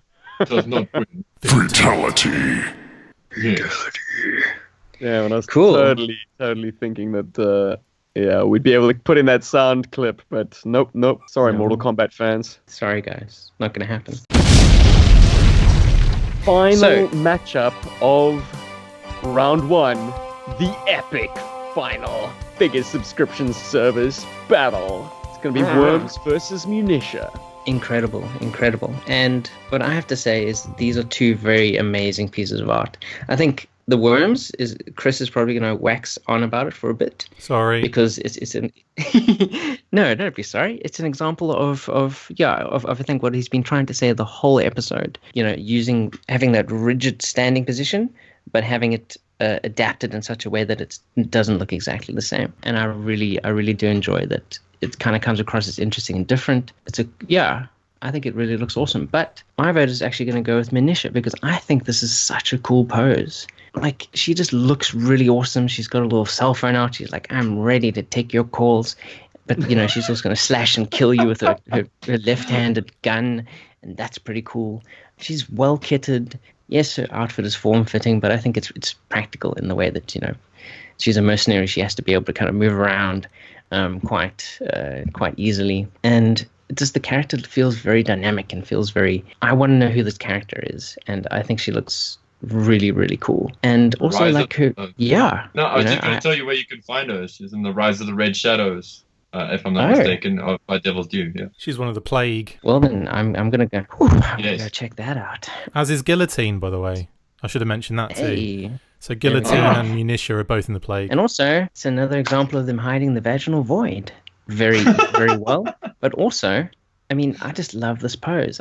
She's kind of like turning about and she's like, you're interrupting my call. Which is interesting because Chris, again, has provided us with a comparison to the original art, and she originally did have another gun in her hand, Yeah. which makes more sense for this pose, to me at least. But like, I just like it. It feels action. It feels like something's happening in this moment with her, and yeah, I'm Munisha all the way.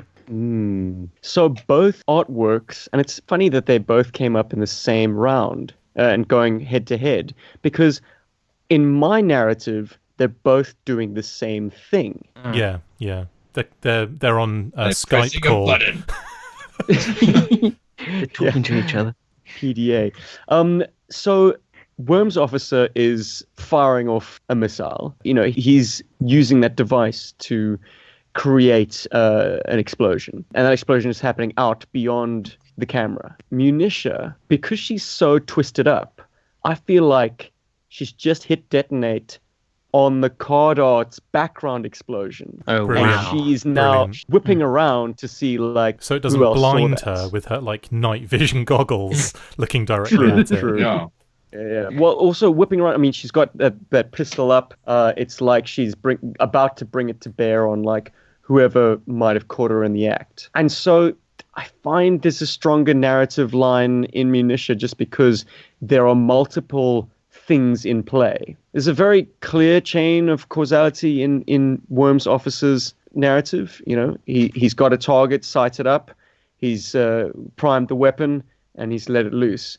I do think that this is sort of perhaps a minimum range issue that might be in play there, but that's something that GI Joe's never really sweated since they strapped missiles all over themselves on a regular basis. And certainly that Rocketeer helmet. Mace's forehead like launcher. Exactly. Yeah. Shout outs to HCC for his most recent review. Yeah, I think the Rocketeer helmet will definitely help deflect some of that missile blast. And I absolutely adore the fact that in my mind, if Adam did get an actual human to pose for this, that he could have put them in rubber kitchen gloves to get the right tones and shading on the yellow and the folds right, because they do seem to have the texture of rubber gloves. Well, maybe that's just because I have such an association with that kind of canary yellow color and the gloves being up to one's elbows. He's also got a rubber neckerchief as well. And that must get clammy. I'm going to back up my man Rob on Munisha just because like this comes from that middle era of G.I. Joe. This is a DTC character, if I'm not mistaken. And the artistic additions, which mirror the action figure, actually make it superior to its source material instead of inferior. This is like a piece of artwork that's been taken to the next level because it uses that helix bodice and the armored portions and slats and stuff really add something to the character design, and it's handled well, I think, in the artwork. Whoever made the additions did them successfully. Man, there's something magical about her parted lips. I love seeing that in my women. No, I agree. It's nice to see like a mouth open, like sort of shouting, like how the guys are. The guys are shouting. It's nice to see the woman shouting. And she uses the same shade on her lips as on her nails. So, like, I want to know what color that is. Okay. Yeah, it's like a. Let me save you from yourself. Is that melon or is that surprise pink? Anyways, guys, Munisha, she's got 2 votes. Guys, this is looking dangerous for Worm's officer. And the next person to step up will be Cujo. Well, I'm not going to say much about Munisha. That insight about her twisting away from the brightness, I like that. The gun's too much. A knife on a pistol, give me a break. I mean, it's functional, but it's too much. Worm's officer, for me, is kind of it's like looking at the painting The Scream. I don't know why. The helmet is haunting to me. And it portrays something like... It portrays, I think, the struggle. The guy's decorated. He's been there, but does he still get respect? Maybe there's bitterness, He's like, yeah, now I'm behind the scenes just throwing rockets around. So you can definitely read into that character. I like that. So I'll champion Worms. He's creepy. It's true. 2 votes Munisha, 1 vote Worms. What's Paul gonna do? I'm going to agree with you guys on Munitia in that she is. Oh. No. I haven't said she's through yet. Wait. I'm going to agree with you guys in that she is mostly an improvement on the original artwork. And not that there's also, once again, not that there's anything wrong with the original artwork. It's cool. In fact, I'm actually totally okay with them giving her a gun in the new one. But apparently they didn't want to use too much plastic.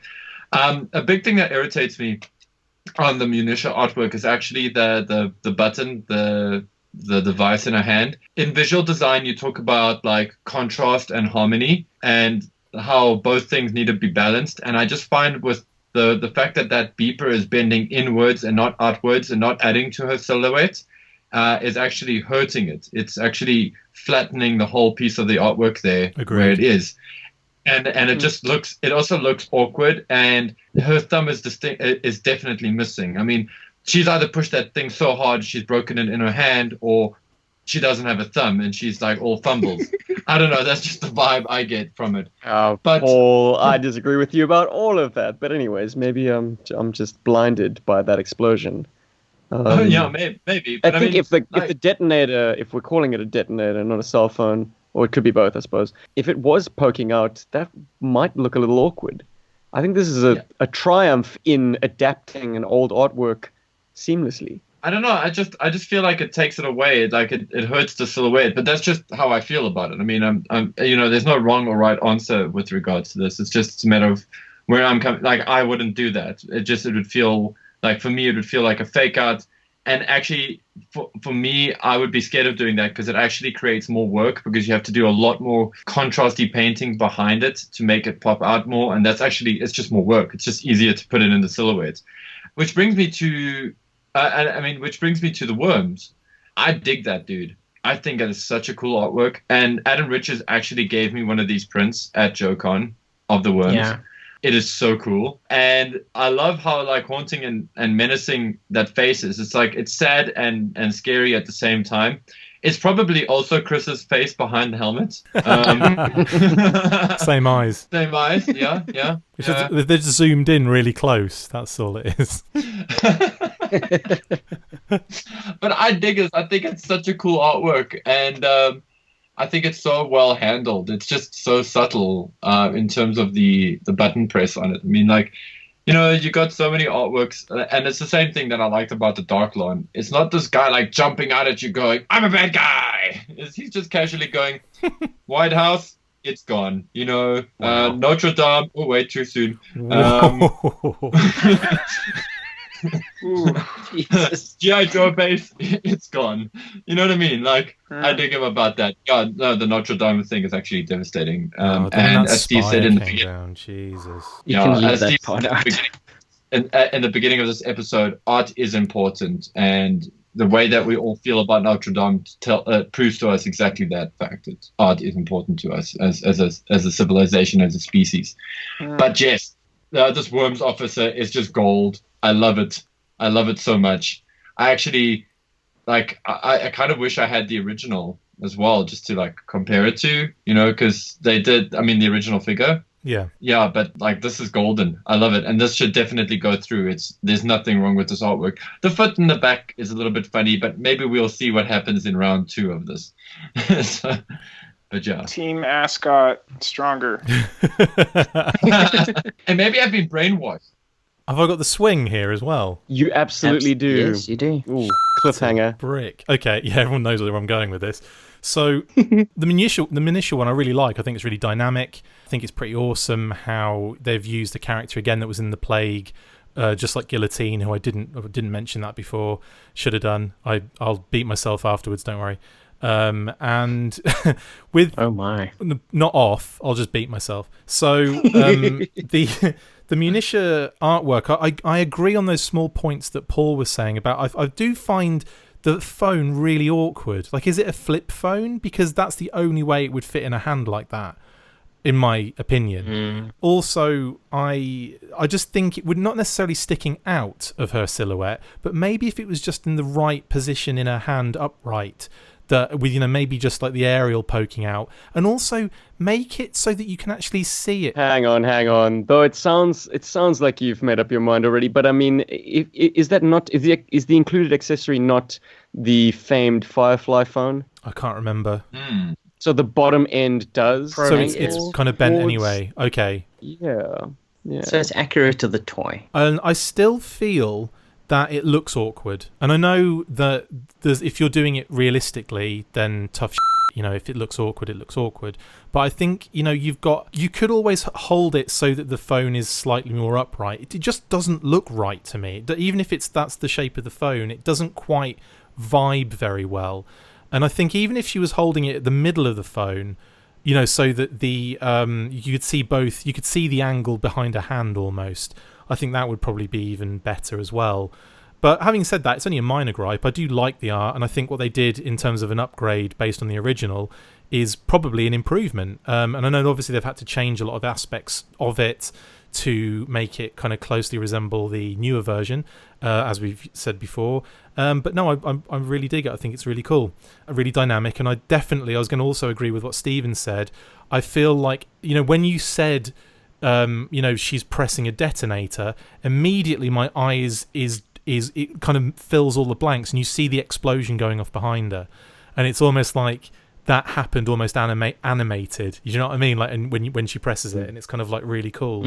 Now, Worms, obviously this is Worms Officer, and so differs slightly to the original Worms, who's got more of a kind of, he doesn't have like what are those trousers called that stick out at the sides? Jodhpurs. Is it jodhpurs? Military jodhpurs? But like military, like the pantaloons.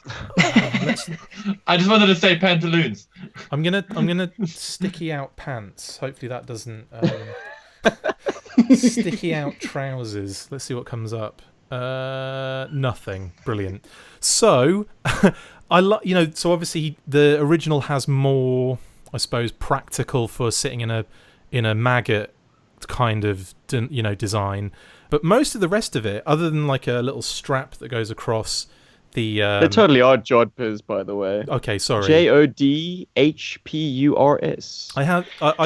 For anyone who wanted to wear her. I thought jodhpurs were riding pants, but I suppose they are as well, aren't they? They are, but if you have military jodhpurs, that you'll find those kind of billowy outwards styles. Such an odd design. Such an odd design. Let's do an episode on jodhpurs and how weird they are. But so the original figure has he has a strap going across his chest, going from his belt. And obviously that's just a Worms driver. He's the maggot driver, and this is a Worms officer.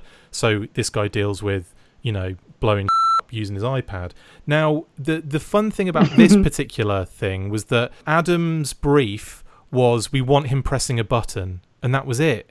So he's like, well, what the f*** do I do with that? How do I make that dynamic and interesting and all that kind of stuff? And I think what he did was the absolute best perfect thing he could ever do, and that was to have the missile coming over his shoulder. And actually, I'm surprised Paul didn't talk about this, but that's where the lighting is emanating from. It's usually like, sometimes they'll have the light source everywhere on some of this art, and it's kind of like coming from every angle, and it's almost like the back explosion is lighting them from behind in a way.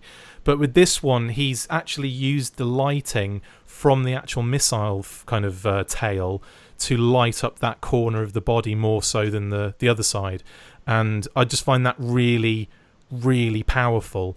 Every detail is incredible. It's just every crease, and it's just beautiful, and the slightly kind of strained perspective from above looking down. I think it's really, really good for what he was asked to do.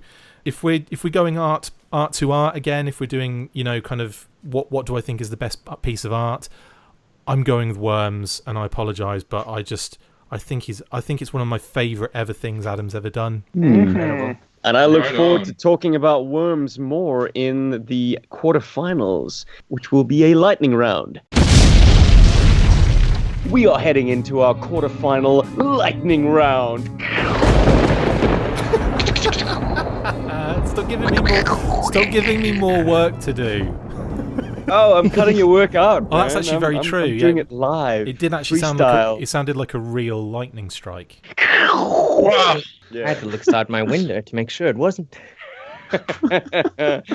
But before we move on to the quarterfinals, let's do a quick recap of what you've just listened to, because if you're anything like me, your head must be spinning. There were a lot of artworks and a lot of just went down. In our first battle, Lego Spaceman, aka Black Spider Rendezvous, gave Guillotine the chop. Sad face. Sad eyes. If you look at Guillotine's eyes now, they're sad as opposed to angry before. In the second battle, Coils of Doom turned Charbroil to ash. Nice! In the third battle, Payload blasted General Flag out of the airlock. In battle number 4, Night Stalker's commander pointed Hello Point to the dawn. Whoa. Thank God for the edit. I like how you called it Hallow as well. Like, that's his actual name now. It'll go down in infamy. Crosshair gave Verona a pretty little head shot. Yeah, I know, they can't all be winners. Kangor delivered a knockout punch on Darklon. Nice. Ghost Rider melted Sub-Zero. And finally, Worms Officer detonated Munitia. Fantastic. Oh, thank you very much. Not quite a rap, but, you know, I did try. Did he push a button? Damn it, that was a good one. You flicked my button. We're gonna head into our infamous quarterfinal lightning round, which I always cooked up just to move things along, because Jesus, after the openers, we always need a little bit more pace. I am going to make it a lightning round with a difference, though, because I think these artworks demand at least a little qualifier, and this is going to be challenging for all of us to try and limit ourselves. But you have One word. I'm gonna allow a sentence. You have to pick your winner lightning fast, but also give me something. Okay, and we're all saying it at the same time. Well, that would be interesting. You want to try? Good luck editing that. So first up, we've got Black Spider Rendezvous versus Coils o' Doom. I suppose this had to happen sooner or later, that these two these old school adventure team style artworks came head to head. Black Spider Rendezvous versus Coils o' Doom. Give me a sentence, give me your winner. A good beard game will take you only so far. At the end of the day, the Cherry Coke Vanilla Sky with a guy dressed as a mellow yellow is going to take it from me. Jeez, that's setting a bit of a high watermark for the rest of us. Who did you choose? I was so confused by the end of that sentence. Coils of Doom. Coils Okay, of Doom, sorry. dude. My bad. Got it. Beers are cool, but the sky is better. Space Monkey, if you're asking. It was an amazing sentence. It just completely, like, you used too many words. Too many Broken big clock words. strikes back. Too many big words, mate. Creature has the big mind, my man. Paul, Cheers, who's brother. it going to be for you, brother? Ooh, it's a tricky one, but on the scale of Supersonic Fighters Road Pig, the Black Widow Rendezvous is better than that artwork, whereas Coils of Doom is not as good as Supersonic Fighters Road Pig's artwork, and that's why Black Widow will make it through. Wow, we're tied up. One each. Chris, what you got, brother? That's it. This, oh my god, one sentence. What the are you doing to me? There we go. Coils of Doom. You got a sentence. It wasn't related, but you got a sentence. I will accept. I'm leaving all of that in there, by the way. That's all. Nice. Robbie, who's it going to be, brother? Are you going to tie it up again? Making me the decider? You You're going to make things easier on me. Well, unfortunately, that's just the way things go, because I really enjoy the way that Adam pulled this one out. It looks absolutely incredible. I'm going with Coils of Doom. Bam! Throw that snake. Thank you. You've saved me having to embarrass myself with trying to find a sentence to put Coils of Doom through. Bam! Cause of Doom progresses to the semifinals. Lightning round, quarterfinal, round number 2. It's Payload versus the Night Stalker's Commander. And I'm going to call upon Chris for his I sentence. I am gonna have to go with Payload on this one. Because it's the fact that we've got a brand new card back that we haven't seen before. We've got the night sky and all that kind of stuff, and it's just beautiful. Indeed. And congratulations, that was a complete and congruent sentence. It's the only one you're getting. Cooge, you got some more poetry for us, man? Maybe not so tight. The Night Stalker Commander's shoulders are too wide for me, and honestly, Rich just needs to get some less attractive friends, or maybe before they send you their picture, tell them to take a couple laps, roll around in the dirt, maybe howl at the sky. Then you might get that intensity you're looking for. I think you got to go with Payload because of that crispy sky. Enough said. Hang on. I don't think Adam was responsible for the Night Stalker's Commander. No? No, he wasn't. Oh. Wasn't he? Oh. No. But it looks My like God. his style. Well, it does give me a little bit of a Bruce Timm kind of body shape. But I do think that the skin needs to be a little more shadowier. That's all. That's 2 votes for Payload. And the next person I want to hear from is Paul. In space, no one can hear the Night Forces commando scream because Payload takes it all the way, being a superb artwork and a better artwork, and yeah, Winner. being Payload. Winner. Winner, That's winner, 3 votes. Payload's freeze-dried ice cream chicken dinner. We got 3 votes for Payload so far. This is in danger of being a clean sweep. I got it. Who's also a G.I. Joe. I got it. Unfortunately, I'm a sucker for a pretty face, and I think this Night Stalker Commander is pretty, and wearing practical clothes. Night Stalker Commander would have got it from me. No, we know. Well, okay, you will be the sole dissenting vote, Rob, because I'm going to go Payload's way as well. And my sentence is just a term, really, and it's called Star Brigade. Oh, yeah. Payload progresses to the semis. Oh, yeah. Semis, lol. In space, no one can hear your semi. In space, no one can touch your semi. That's a good one. I like that. Okay, we're using your one.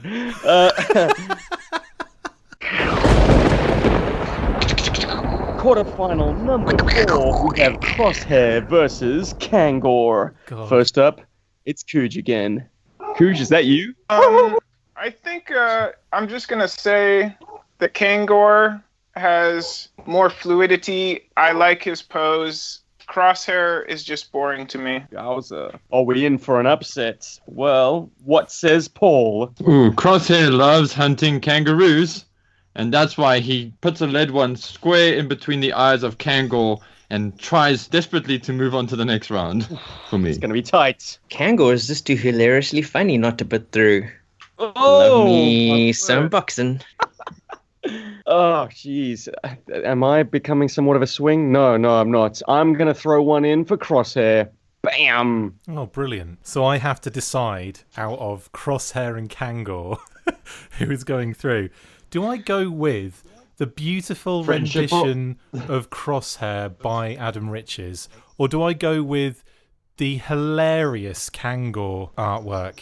I'm going to have to sway it with... Adam's got enough going on. Let's have Kangor go through. Oh, my word. Wow. I never would have smelt that coming. That's an awkward episode of Yu-Gi-Oh! Right there. Could you imagine if Kangor won the whole thing? Like that could happen. At this stage, he's in with a shout. I'm trying to stop that from happening. I've seen the future. Kangaroo steaks for everybody. Yeah. Ow, ow, ow. Tastes kind of like ostrich, actually. I mean, not that point of comparison means anything to anyone, really. But quarterfinal number 4, it's Ghost Rider versus Worms Commander. Worms Officer. Whatever. Commanders, officers. Jeez, just call it Worms. Paul, got which way Worms. you gonna... Yeah, indeed. Paul, which way are you going to go on this one? I love Ghost Rider's jacket, but Worms just pushes the right buttons for me. Nice. You've used my idea. Fuck. I mean, poop. I always liked a man with a good scarf and one that can work well in the kitchen. Worms takes it for me. I thought you were going to say Ghost Rider because he's got a scarf. They both have scarves. They both have scarves. Yeah. See, I tricked you. I am going to go Ghost Rider. You love the cockiness, don't you? I He reminds you of love someone you know. I love the details, to be honest. Blame the figure design for it, really. But, I mean, they didn't have to include the Ghost Rider or the X-19 sort of unit patch, but Adam did, and he's winning big points in my book for that. Plus, I cannot understand the physics of Worm's Officer. There is a cheat happening in order to fit the projectile onto the card and have it so close to the camera. This is a very long sentence. That thing must... Okay, shut up, Stephen. Cut that. I vote Ghost Rider. Bam. That is all staying in, by the way. No discipline. I just wanted to say it in case Worm scrubbed out on this round, but it doesn't look like he's going to. Next up, I want to hear from you, Chris. I love both of these pieces of art, and it's quite a shame that they're both going head to head at this stage. I could have seen this as like a final very easily. But I'm really going to have to give it to Worms. I know you have that issue with the missile and everything, Stephen. You think it's a cheat. I actually think it's kind of inspired. So I'm quite happy that he was able to do that, and I absolutely love Worms. Worms goes through, yay! Oh, not quite yet. It's 3-1. Oh. Well, 1, son. Damn it. If my maths is correct, Stephen. I think it is. But I am still curious to hear I'm what Team Cujo- Ascot. Whoa. Yeah, I missed which way you went, Cooge. Because he hadn't gone Well, yet. I hadn't gone yet, but I roll with Worms, of course. That's the best sentence. That is the best sentence I've ever heard. I roll with Worms. The visuals there are amazing, aren't they? That's the tagline for this episode. Roll with Worms. I'm saving all my good Worms information for the final round. Cujo believes in worms. All right, gentlemen. Semi-final. Round 1. It's getting exciting now. It's time for Coils of Doom versus Payload. Oof. This is a really tough one because I really like Coils of Doom is fantastic. I think it's kind of, at least from all the pieces that I've ever seen from Adam, it feels very unique in the way that he's kind of mimicking that older style of the Adventure Force team, the Adventure Team, the Adventure Team packaging. With a more painterly style. Because I mean, his style is always very crisp. It's very realistic, but this kind of strikes a balance between that and more of like the older style. And I really, really absolutely, I applaud him for that because it just looks so unique, but still looks like an Adam Reach's penis. Again.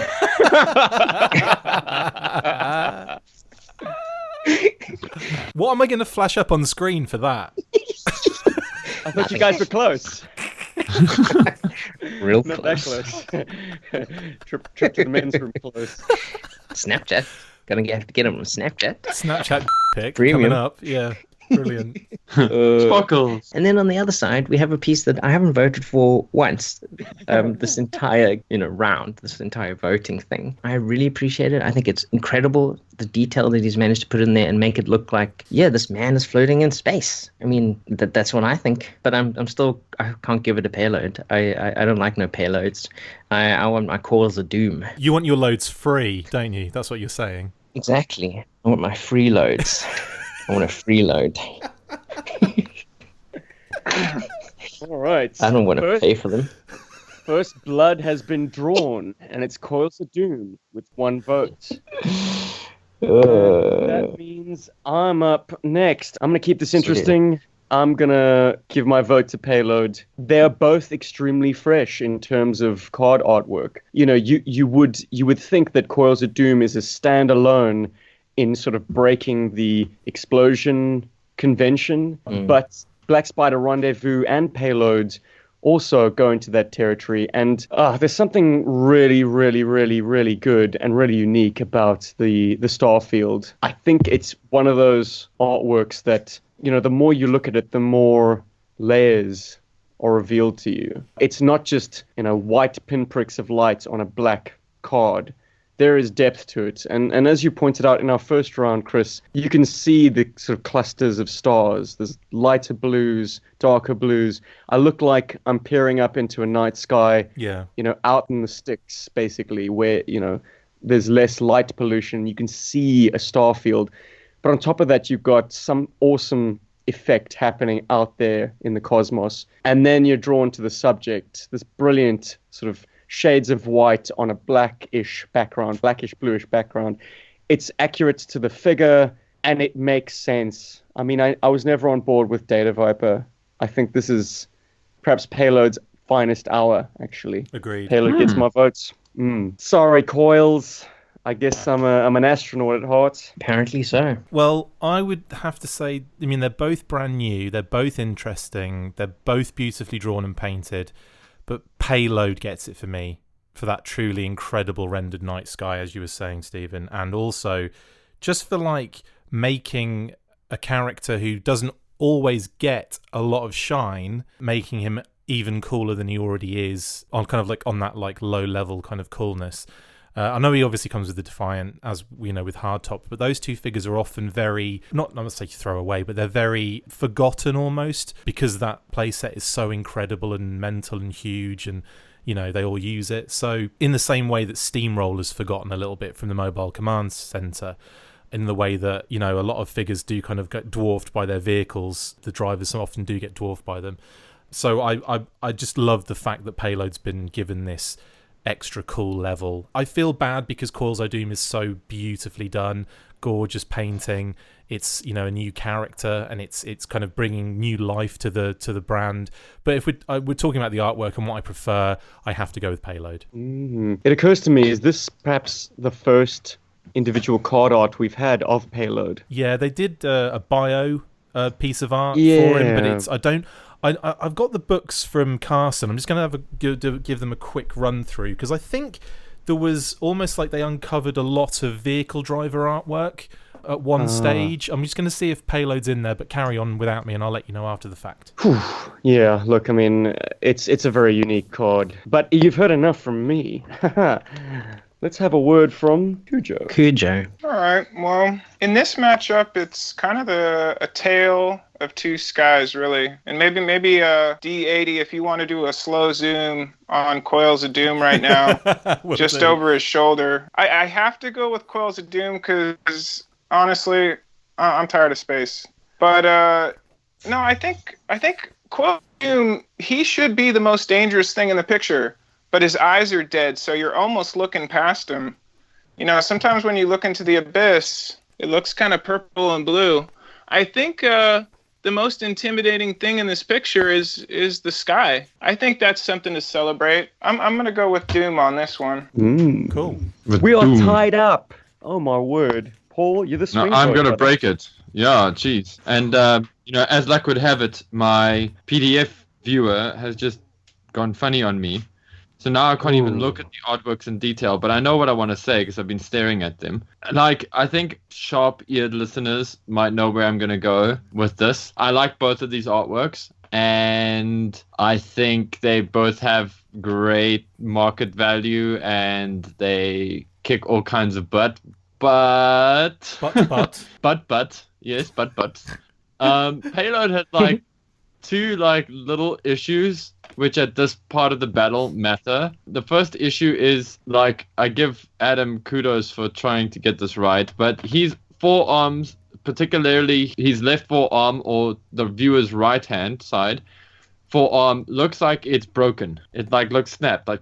It doesn't read very well dynamically. It looks broken to me, which is something that has always caught my eye with this artwork, but I've neglected to mention it in earlier battles because I wanted him to get through. And secondly, I know the club obviously meant well with this attachment on the figure, and it's something on the toy that hurts the artwork, but he's got retaliation roadblocks belt that holds his gunchaku stuff or whatever it's called. Gun kata stuff. Yeah. So it's that belt that, if you guys are familiar with Retaliation's roadblock figure, it's where his little knuckle dusters go and whatever. So that just really irritates me. It's a bit of an eyesore for me on the artwork. it's not Adam's fault. It's just what toy looks like. He couldn't just like not put it there, and that kills it for me. And also, Coils of Doom is rendered with real paint, and I'm not trying to be like an elitist or something. It's just it's You got can't that. help it. Yeah, it's got that. It's just got that traditional painting quality to it. So even if it was painted digitally, it looks traditional, which I appreciate, and that's also because the toy and the packaging and the art direction of that toy allowed for that to happen, and I just like that kind of art direction. And if you like something, you support that thing, so you hopefully can see more of that thing. And I would like Coils of Doom to slither on into the next round. Wow. Or throw snippets. Can I also add I have an answer for you, Stephen, on the payload scenario? So shoot. Give us your payload. This particular version of payload has never had like a full card art that has been necessarily seen. It might exist out there, but we've only got that kind of little bio cut out. But he has had another version of himself in Star Brigade in '94. The second wave of Star Brigade. Yeah, dude, those were... Yeah, and obviously on that is a full piece of card art for him, obviously in a completely different design. I have Adam Riches to thank for alerting me to those second series of Star Brigade figure artworks, because they are huge. Like, you can see the entire artwork on those cards. So that is a triumph of the latter day card designs. Yeah, I think really nice art as well. Yeah, totally. Well, he pointed me to the Ozone artwork. Gorgeous, yeah. Which is good, but I'd say Adam went a step better, because like in space, like it seems on that Ozone artwork that Ozone is kind of charging towards you, but there is no kind of topography that he's drawn on. Like there's no like lunar surface in the artwork, so one assumes he's kind of spacewalking, and his pose kind of becomes J.J. Abrams. His pose becomes kind of bogus as a result. So in a roundabout way, in parting, I'd like to pay a compliment to the artwork that is now bowing out, which is Payload's. That Payload looks like he's legitimately spacewalking. He's kind of got that. Oh, he definitely has that. Yeah. Zero gravity hover to him. And Paul, like, I take your points that the arm looks broken. I would explain it away as the fact that, like, we went to the Smithsonian. We saw how bulky astronaut suits are. Like, you can have your limb quite comfortably inside, the sleeve of that thing without even touching the sides. It's kind of got its own. Oh, totally. Yeah, down a passageway. A black hole, so, you might say. So it doesn't have to necessarily look strictly anatomically correct. It's got bulk to it. It's kind of in there. Anyway. No, I get that. It's just there is something about it that does tweak my eye, and it has bugged me. And I am trying to be objective about it as much as a human being can be. But I mean, at this point in the game, I just felt that, like, okay, well, those niggly things, those are the things that are gonna matter, when it gets to crunch time like this. And also gun cutter. Gun cutter. And then but there is something about Payload's artwork, and it takes me back to my nursery school days. My grandparents bought me a very, very cool book on space exploration. It's a little book. I think it was done by Golden Books or something. I think it came with a tape as well, and it's like red, and it's also got an astronaut in the middle of the book in pretty much the same pose as this Payload is. Are you saying he copied it? Is he completely ripped the image? Because that would be hilarious, wouldn't it, if we found that out? Well, to be honest, dude, I mean, like, if you're doing that kind of image, I mean, astronauts can't look more dynamic than that. You know what I mean? It's like, but it did definitely bring back that image. It brought that image back to me, which I dig, and it hit a nostalgia button in a weird way. It just made me go, oh, cool. Yeah, that's actually why I saw it in the Google search. Why, as you've heard earlier, why it popped out to me. And it just reminded me of that book. And I really want to try and dig up that book, because I know I've got it. I saw it the other day, actually. So, yeah. Anyway, thank you, Coils. Goodbye, Payload. You brave soldier, you. Semi-final number 2. It's Kangor versus Worms Officer. Oh, and I'm up first. Get real. Okay, this is the last you're gonna hear of it from me, because I don't want to hop, but moving from top to bottom on Worms, there are three things that pull me out from this being, one of my all-time favorites, which it has to be. I swear, if you go Kangor, I quit. You put Kangor through, Chris. No pressure. You're right. I'm going to kill myself for this.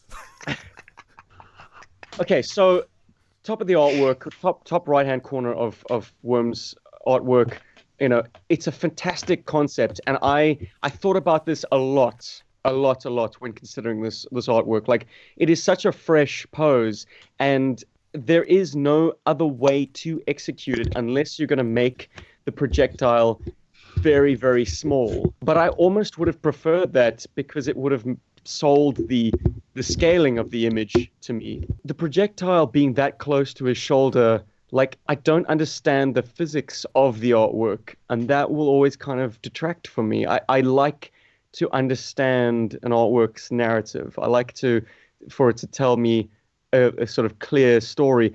If you take the projectile away, he's just pushing a button. So that also isn't the answer. I guess what I'm saying is, like, I kind of wish, as in the case of the Treadmark and Desert Fox, I almost wish that in the background somewhere there was a parked tank. A maggot. And it was a maggot, exactly. And it was firing a shell.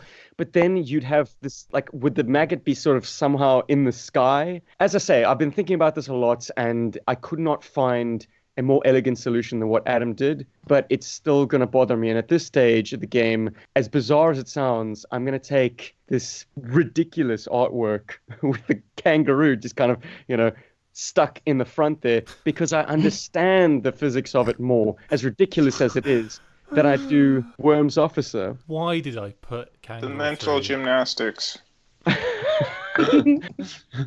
Your fault, Chris. It is. I take full responsibility for this situation, because I'd rather have Crosshair being put through by Stephen, because I know he would have put Crosshair through. Yeah, Kangor. you're absolutely This right. is all my fault, and I think we should go back to when I was given that opportunity, and we should change it and just re-record everything. I'm Chris, kidding. there are four other respondents in the room. Your hopes of seeing Worms in the final are not dashed yet, my man. But I'm going to weigh in for Kangor. Bam. Cool. So, in that case, I'm going to completely wipe out what Stephen just said then, because that was just all ridiculous. If you're gonna criticize the Worms narrative and say very little about the hilarity that is going on that Kangor card, then I'm afraid, I'm going Worms 1000% here. Just mainly because Adam, because I suppose knowing the background of the decision behind it, is that the brief was he was asked to it needs to be pressing a button. There was nothing in the brief said there was going to be a projectile involved in play. So could you imagine how mundane and kind of pointless it may have looked of him just pushing on an iPad? It would have looked without any kind of, I don't know, kind of action happening. And I know what you're saying about, the size of the projectile and all that kind of stuff. But I feel that was a kind of inspired way of getting around the problem for me. But that aside, I don't look at that artwork and I'm not pulled out of it, if you know what I mean. I kind of look at it and I enjoy every aspect of it. And it's pleasant to my eyes. I love the perspective of him too. I love it how it's not just, from like mid-range up the body directly in front. It's like slightly up higher, looking down, and I kind of like that aspect of it too. The detail in the actual render of all of his clothing and the proportions are on point. The helmet looks awesome. Everything about this. As soon as I saw this piece of art, I was like, yeah, this is my favorite so far of what Adam's done, and that's actually quite a big, bold claim considering the amazing things that he has done over the years. Like I think 50 plus, maybe 50 something pieces of art for the figure subscription line, which, well, for the club in general is some amazing. fire for the finals. Yeah. So yeah, looking that way. I'm throwing Worms up for this one. Oh, it's gonna all be on Rob's shoulders, hey? I could break a couple ways, but I'm gonna actually do a little improv scene. Got the Cobra mess hall, officers table. These are arrogant snakes. You got Cobra officer from early on. You got, let's just throw Ice Viper officer in there because it's relevant. And you probably got a Crimson Guard. They're decorated. And then you got Worms Officer coming up. Yeah, he's past his prime, but he deserves a spot. Everybody kind of looks at him. Somebody says, "Hey, pass the mustard." You know, it's a joke. He looks down at the officer and he's like, "How'd you get decorated? You throw a lucky pineapple in a foxhole?" He's like, "Look, your emblem's going to rub off in 5 minutes." Goes to the Ice Viper. "Dude, you look chubby on your card art." Enough said. And then he goes to the Crimson Guard. "Oh, you guard money? You want to know what money looks like? Cobra Civil War." Yeah, that's why I'm decorated. I think Worms Officer, he's moving on. You know he's moving on. That was amazing. I love that little scene. Thanks, brother. I'm going to get that animated and put it on the video. That would be incredible. Yeah, it's not going to happen, unfortunately. Still, I mean, it's yeah. Anyway, I don't know, Cooch, can you put together some line art for that? Brother, my hands are busy right now. You know that. Always, always. Freeloads. Pushing buttons. Paul, what say you, my man? Okay, so like I don't want to blow my whole wad here because I'm hoping that my chosen artwork makes it to the final and I'd like to still have something significant to say about it. But it's funny how the Worms and the Kangol artworks actually have the same problem. Because the Kangol one is, well, we got Kangol and he's about to like backhand the poor kangaroo because the kangaroo's trying to get into his shot. He's all like, "Get out of my shot," you know?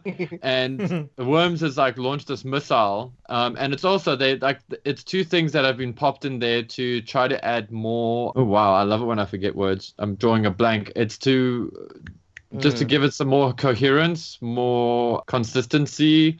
Just to give it something, you know, I love it when I forget these words. Anyway, I'm sure by now everybody who's listening to this podcast is like, "Damn it, it's this word."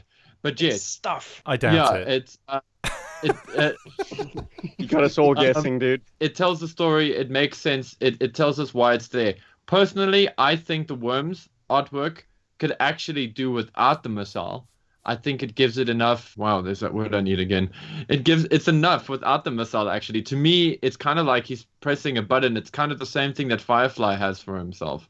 It's just, there's something about it. Or should I say Night Landing Craft? You know, there's something happening, but it's not enough to be like super action-packed, but it's enough to create a story. Like for me, having the missile on the Worms card art is almost saying, oh, he's just shooting a missile. You know, I know that if I had to try and fix this, I would definitely try to include a bit of the maggots into the artwork, and it can be done. But the problem with the maggots is that it's a big brown vehicle. It's got a lot of like is the maggot blue? Why do I keep thinking it's brown? Grey, isn't it? Isn't it like a big grey colour? Yeah. Yeah, it's a grey one. But anyway, so it's this big grey vehicle, and it's got a lot of like, you know, sort of empty, broad, detailless edging. So it's difficult to like identify that from seeing like 15th of the vehicle on the artwork. So like I can see where the compromise came in. But with that all being said, I really hope that after Kangol slaps his kangaroo companion, the SPCA and Peter combine to take him out of this round so that Worms can make it to the next one. Because I love you, Worms. You're such a good artwork. Everybody said such great things about you. I agree with them. And I think you're one of Adam Rich's best contributions to the FSS line. Damn it, I blew my wad. All right. Seems Worms is progressing anyway, but cap us off, Chris. Oh, I've done mine. Rob. Oh, Stephen, we're on 5. We're on 5. Okay. Time for seal. This is day 4. Worms is going through, but cap us off, Robbie. Well, I think getting Kangol this far was amazing. I think he went a lot further than anyone ever thought he could have gone. Let's just call it a joke that backfired. Exactly. Yeah. It went a bit further than it should have. I really do like the artwork. I mean, there is a story going on there. It's interesting. It's cool, but there's just so much character to the Worms artwork. I mean, from the stories Cujo can tell about it, and just looking at him, I mean, even just he does feel like an older gentleman more than like kind of like a new rough and tumble boy in the army. And I like that you can kind of see a bit of his chin and his neck. underneath the helmet, between there and the neckerchief How does he thing. shave? I don't know. He doesn't. He does. He does. He takes the helmet off. He shaves. Yeah, he takes it off. Also gets the hose again. Carry on. And I just really enjoy the character that's in this piece. And yeah, as Paul said, he got this as a print in real life from JoeCon, and I got to see this print in real life, and it still pops even at a bigger size in real life. It looks fantastic. Yeah, I would have Stephen will have to be the dissenting vote in this round. Worms almost got a clean sweep. Wow, we have not had one clean sweep in this entire battle. It's been very, very divided. Perhaps a credit to, well, it's testimony to the kind of artwork we've been seeing. Kangor notwithstanding. What can I say, guys? I love me a roux, especially medium rare. Tastes A like bit of Barbie sauce. With a bit of Barbie. But gird your loins, boys. It's time for the final round.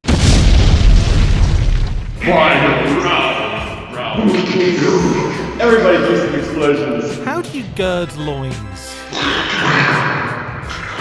Sorry, I forgot to do an explosion instead. I posed a stupid question. You gotta get a Mike Tyson. What was it? What's the thing?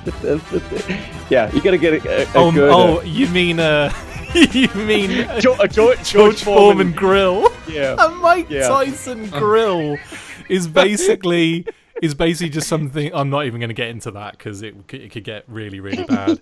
Yeah, It's an if. that's hilarious. By the way, I want to somehow Photoshop an advert with Mike Tyson over George Foreman for that. That's going to be perfect. You just like gotta do the ears? facial tattoos. Bam. like ears. When your grill has a thing for ears. Extra crunchy. I hope he doesn't listen because then we're all going to die.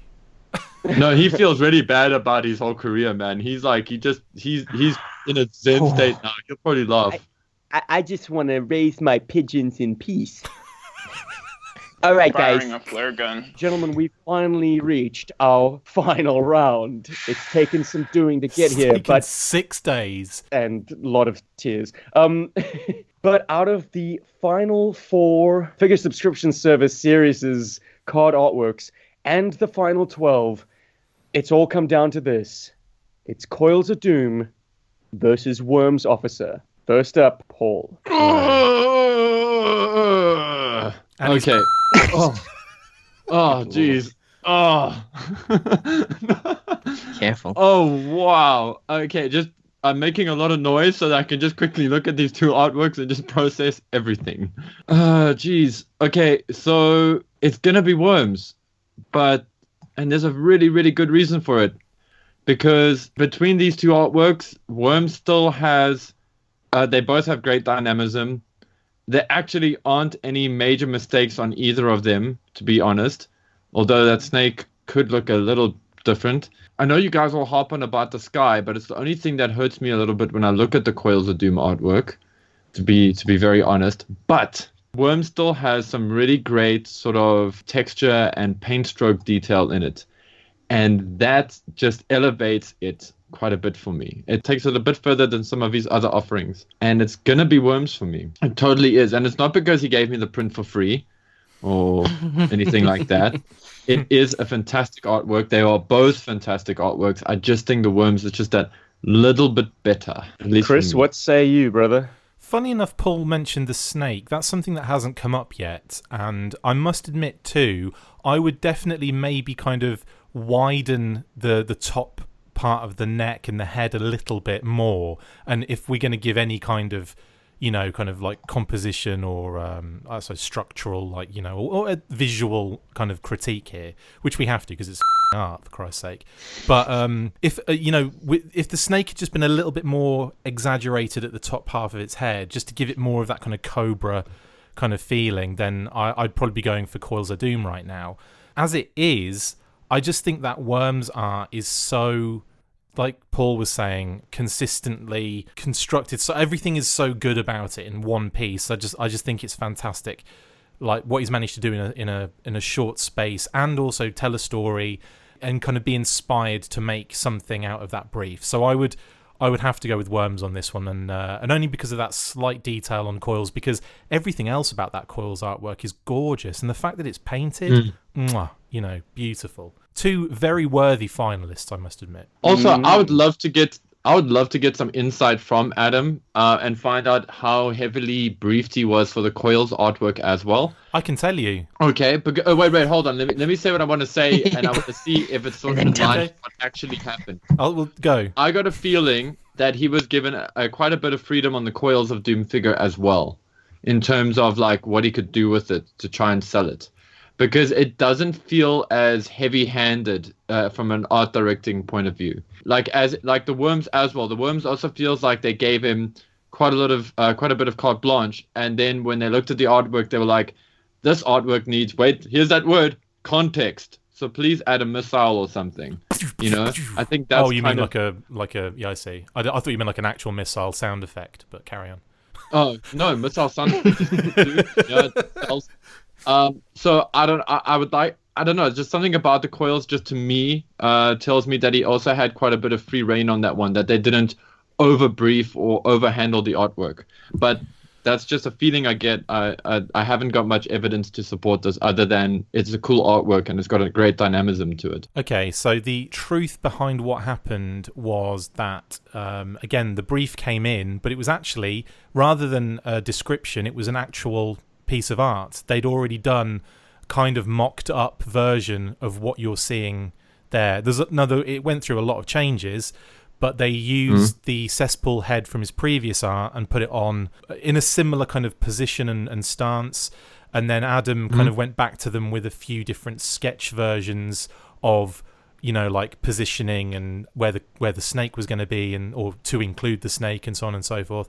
So there was I'm not saying it was the same, but they had given him quite clear brief from the off, and it was all like they coloured the clothing in, they did all of that stuff. So I think it was a piece they would have used, and then they decided at the last minute to see if Adam could do it in his style, or kind of like to see what he could do with it, because the first version wasn't great, and I don't think it would have been in the final now if we got what the club wanted to do. Right. Okay. Well, that makes sense. That we've seen what the club can do sometimes. So, okay, cool. Theory out of the water. Okay. After me is Rob. Well, everyone said it. They're both absolutely incredible. We know from what everyone said. The Worms picture tells an incredible story. It suggests so much. It could suggest a lot more. As Paul also said, if you just take that missile out, there's a question there. Why, what is he pressing the button for? What is he shooting? What's happening? You decide, dear child, adult person buying this $60 figure off eBay. And then there's this beautiful art piece. I mean, it still blows me away that I would love to see this as in real life. What I always really enjoy about art, a lot of the time, is the feeling of texture, of actually seeing a texture on the surface. And this feels like it has a lot of texture to it, a lot of depth. And once again, this tells also an incredible story. And I don't think it's just to do with the sky, because I think a lot of people, we have previously mentioned how much the backgrounds kind of bring so much out of the character themselves, especially with Payload and this piece. But there's so much environment, so much stuff going on here. And at least for myself, and anatomically, he looks pretty good to me. I mean, maybe his neck is a bit askew. I don't know. That's just me. But for me, it's got to be Calls of Doom. I just really enjoy that it looks more like an art piece than Worms does. Worms is almost perfect. Ooh, shots the fired. Same as all the other artwork I've ever seen. No, that's cool, man. That's very cool. No, I mean, I just feel like this stands out more. I think the first time I saw it, I was like, wow, it's a full art piece for the entire packaging. That is really cool. And this figure looks interesting. He feels like he has a story to tell, and I want to play with him, and I want to, get wrapped in these coils of doom. He's like, I must. If you play your cards right, I must touch that snake. Hey. Exactly. I want to touch that snake too. So you don't feel the snake needs a more bulbous head? No, I think its head is quite large enough as it is. Just checking. It's big enough for me. I'm just measuring it to mine now, Rob, just to make sure that's okay. No, you. Mine's more the other guy we're dealing with here on this final. Mine's more worms than it is. Carry on. Well, it is worms all in caps, so that's got to count for something. It really doesn't. It's true. It's actually more like the vehicle he drives than his namesake. Oh, it's man. an innie. It's an innie. Carry on. Let's do this. I gotta save us from this. Okay, it's me, and I think you know my views on Worms Officer's sort of secondary aspect, that being the projectile, and the challenges that creates to kind of fit it on the card with some prominence. You know, it has to be big enough to make a statement. You know, I don't think it would have been as strong if there was a tank parked behind him. But it does bring into question exactly on which plane it is. And I've harped on that enough, and I'm going to leave it alone. I love Worms from the waist up. It's like I need to compare these two artworks only from the waist, because, you know, that's all we're getting with Coils, and that's kind of, I'd say, the strongest half of Worms Officer. I'm not loving what his legs are doing. And at this point, I was like, waiting for that. nitpicks like that have to come into play.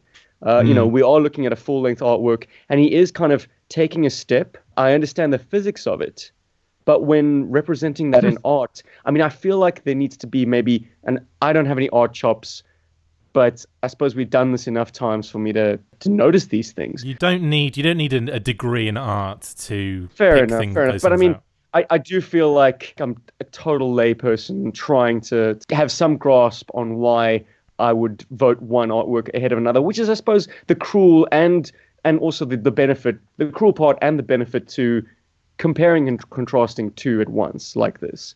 They're both excellent. There's no doubt about it. They're both action figure artworks which are selling the action figure. I mean, the toys can often look absolutely clunky compared to these exquisite artworks, but it's the art that's selling you the figure. Well, more specifically in this case, it's the fact that you subscribed and paid for something that you had no idea what you were getting, you know, probably 2 years ahead of the time, and now you've finally gotten this in the mail, and you can either be pleasantly or unpleasantly surprised. But in the case of Worms, yeah, man, I feel like maybe there should be some heavier shadowing. And I watched a sort of a time lapse of Adam doing his Metalhead artwork, and the amount of work that the man does on the depth and shading of the art, it's breathtaking. And it was so cool to watch that happen in kind of sped up time. And I just feel like, would it have been problematic to create a heavier brown on sort of the lower half of the artwork? Would that perhaps have elevated it slightly, or would that have detracted from it? I don't know. I can't hope to guess. But just from the waist up, oh man, I think I would have gone Worms. Wow. Yeah, but I'm not going. This is incredible. I'm not going to, because I'm going to keep it interesting, because I want Cujo to break the tie. Turn. Love me. The Rocketeer helmet. I mean, the shading on that is spectacular. I love the sort of the Darth Vader lenses, and you know, you had that band of lights on both eyepiece, which, you know, should be there because you've got a strong light source blasting off right beside him. But I do like the character you get from Coils. I have to, you know, give that some justification now. You know, the kind of paintwork that's gone into his face alone is a kind of a crowd pleaser. You know, it's a world beater for me. It almost seems like he's got a case of rosacea, you know, in his skin tone. Yeah. There's so much to that face alone that it kind of beats all the minor nitpicks. And yes, the snake's hood could be wider. I think it certainly is on the included snake sort of toy, the accessory. But then it would mask the body of the subject. I don't know. I'm gonna put Coils through, because, as I say, I want to keep things interesting, and I could definitely get behind him should he be our ultimate winner. Cujo for the win, then. It's now all on the shoulders of Cooge. Oh my word! Nail biter. West has got to handle business again. What do you know? Just playing. Have you got another scenario for us, man? Now let's see. I do feel deciding vote on worms here. For those of you out there that are listening and you're on board with worms, I salute you. I think worms is one of those intersections, you know? If you look at him, maybe now and then again in 10 years, he might be somebody different. I mean, maybe he's a person who's washing dishes, you know, and he doesn't get appreciated. What could be behind the mask is what I'm saying. I think what you see is worms is you. You know, that's an iPhone. That could be a salty tweet, you know, or that could be a churlish comment, you know. And you are casual. That's our society. That's our world. How many friends you got? How many followers? It's on his chest, you know, his medals. Whether you've been allowed into the green room or not.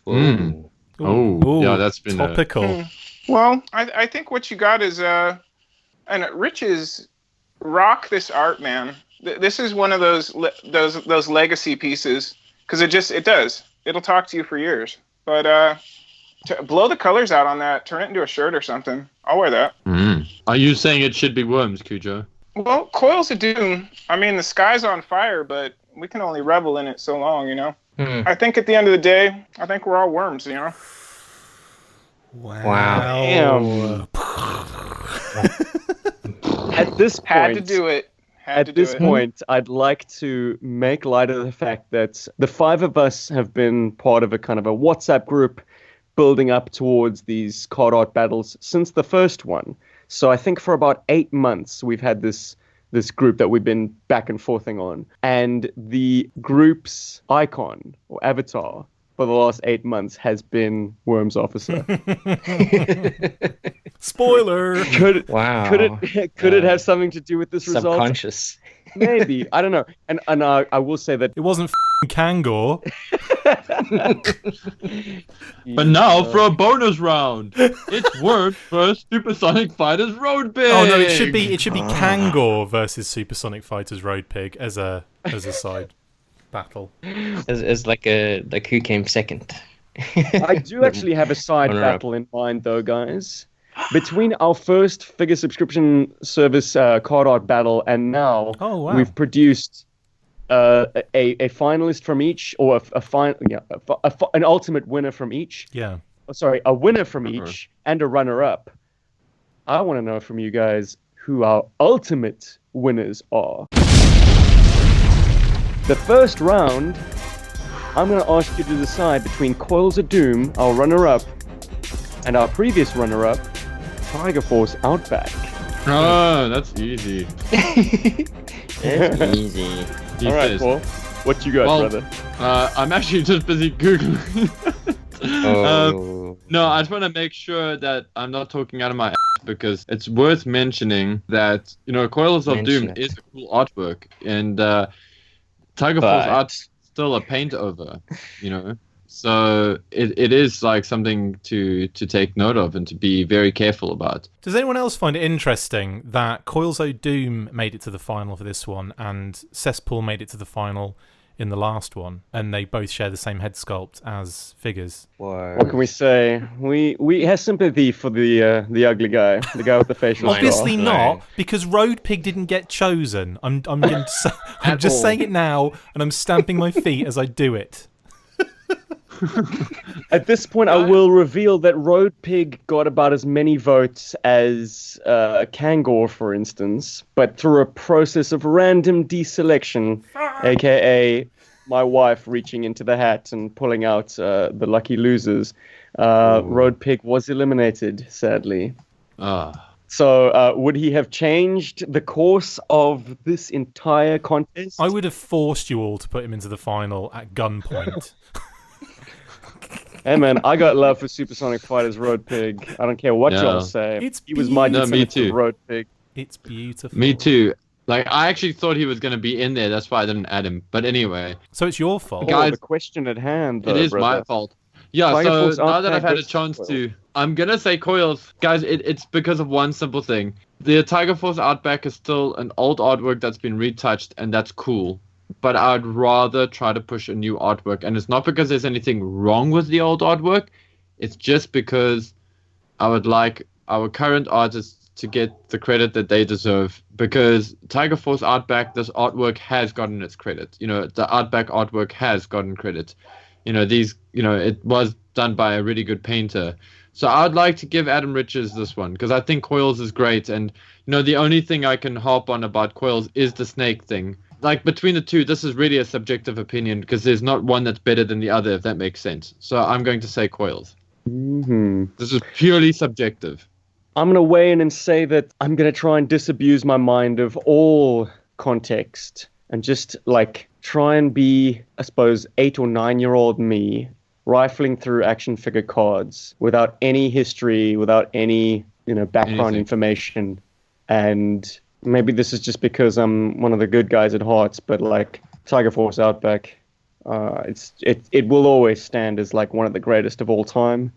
So it's hard for... It's difficult to compare it to anything, whether it was produced 35 years ago or last year. It's a world beater, that artwork. Whoever was originally responsible, if it was one of Garrido's, the man is a legend for a reason, I guess. But it's all about the art and less about the man in this one. And yeah, I'd be picking up that Tiger Force Outback figurine. It's so cool because I'm on Google now, obviously, and I've typed in Tiger Force Outback. And Jim Godfrey's custom that he did for one of the Jim Godfrey customs that he did for us as GI Joburg is the Tiger Force Outback, which I own, and it's here on Google. It's like on the image search. It's actually quite easy to find. Just popped out. It's like so nice. Anyway, as Stephen was talking about, which one would his childlike self buy? So I was like, there he pops up. Damn. Chris, what are you saying, brother? This is quite difficult because if it's the FSS card, then I think Coils O'Doom wins it for me.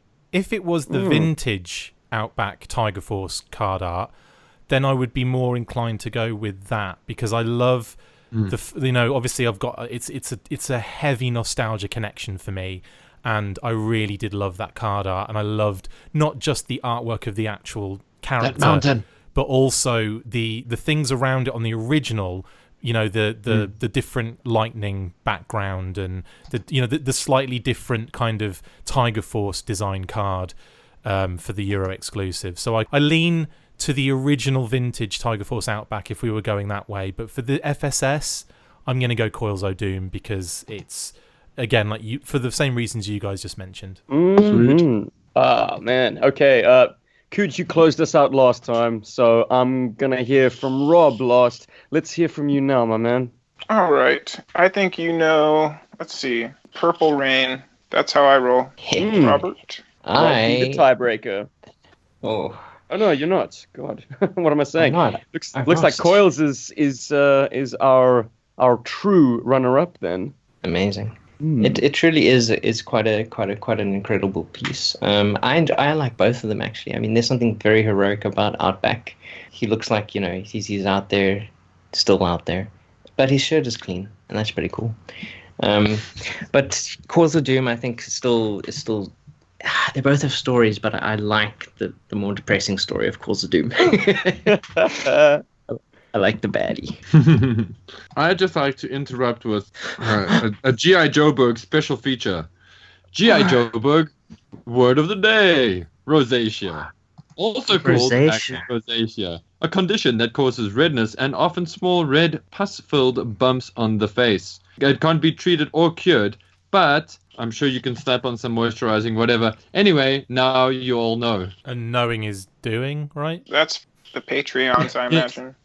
Yeah. I saw it. Someone put up a T-shirt sign that said "Battle divided by 2 equals knowing." I think that is rather idiotic, to be honest. Because does that mean that like knowing times 2 equals battle, which means that both halves are knowing? A battle, yeah, exactly. Knowing is half the battle. The other tweet. half is knowing. Yeah, I had to flag it. I had to comment. I was being a total smart ass, but what can I say? Battle divided by 2 would be bat and tull. So there you go. Yeah, exactly. Chris, that's addition, not multiplication.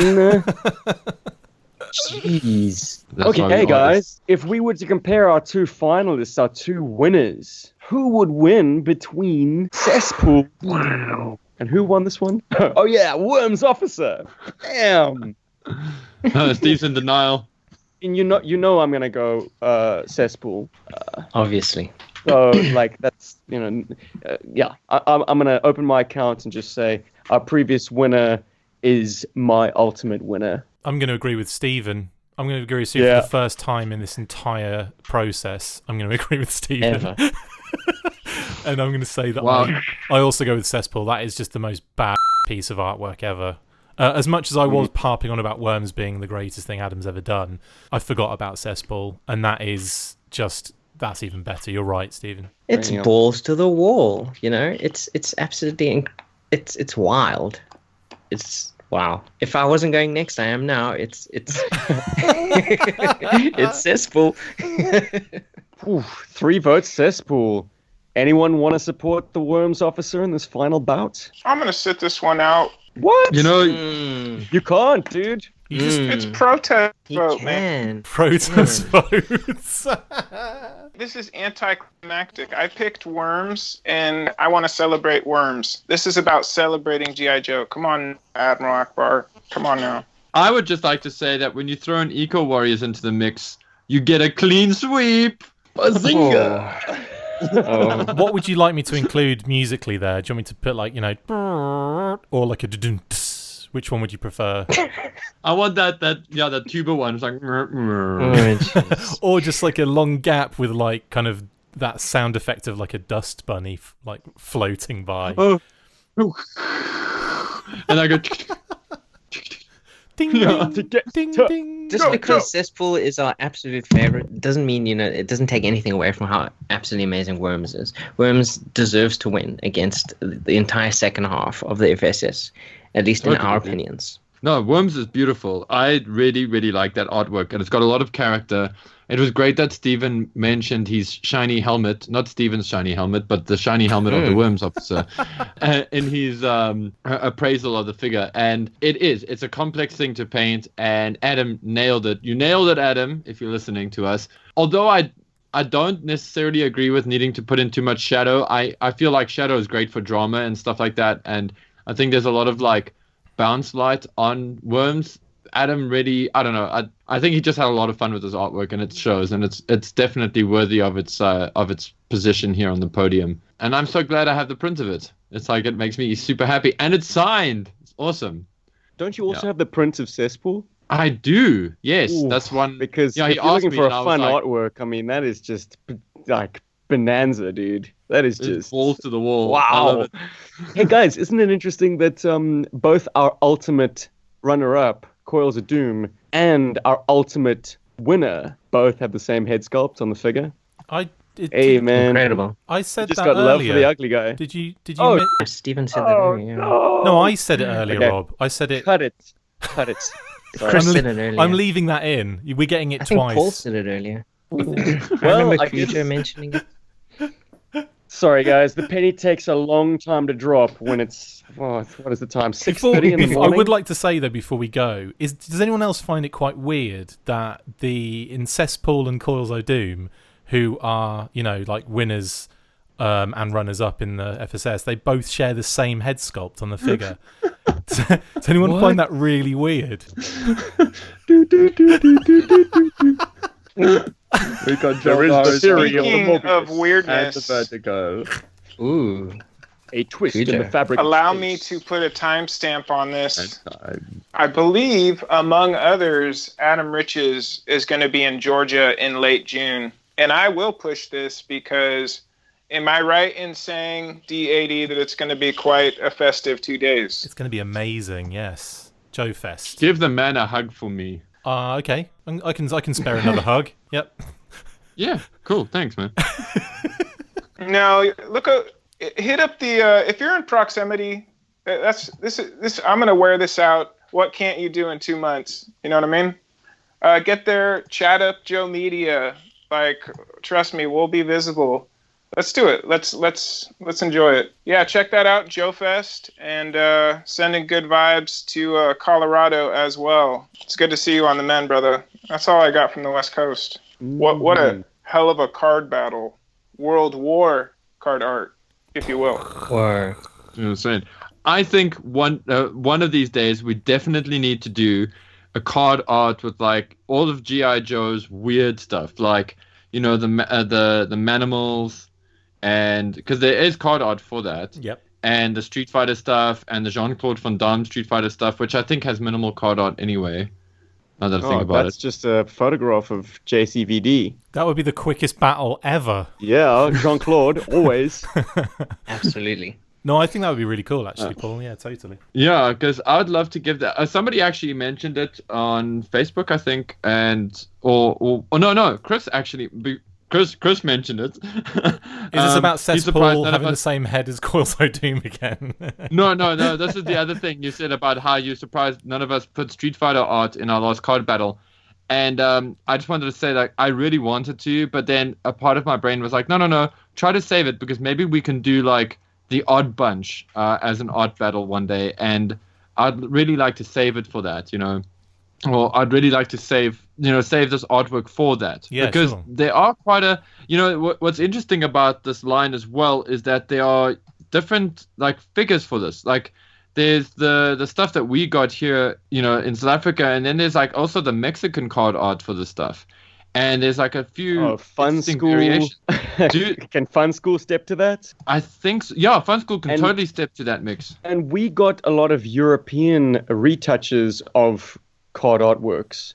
So we got this sort of less violent, no guns pointing at the camera. And of course, the versions that had the sort of the 1990s series, but with their missile firing accessories as opposed to their original accessories. So and I've always liked Euro Range Viper, for instance, than the United States Range Viper, because it's more faithful to the action figure. This sounds like a couple of episodes to me. Like this could be, you could have a card art battle that focuses on repaints. You could have a card art battle that focuses on, foreign variations. You could have that thing that Paul was talking about, the kind of like the oddball kind of stuff that doesn't really fit in any of those kind of categories, like Street Fighter 2, which would be a US release as well and quite standard, but doesn't necessarily fit into the the vintage Joe thing, even though it does. It hasn't in kind of like in your work in this arena. So I think there could be a few episodes to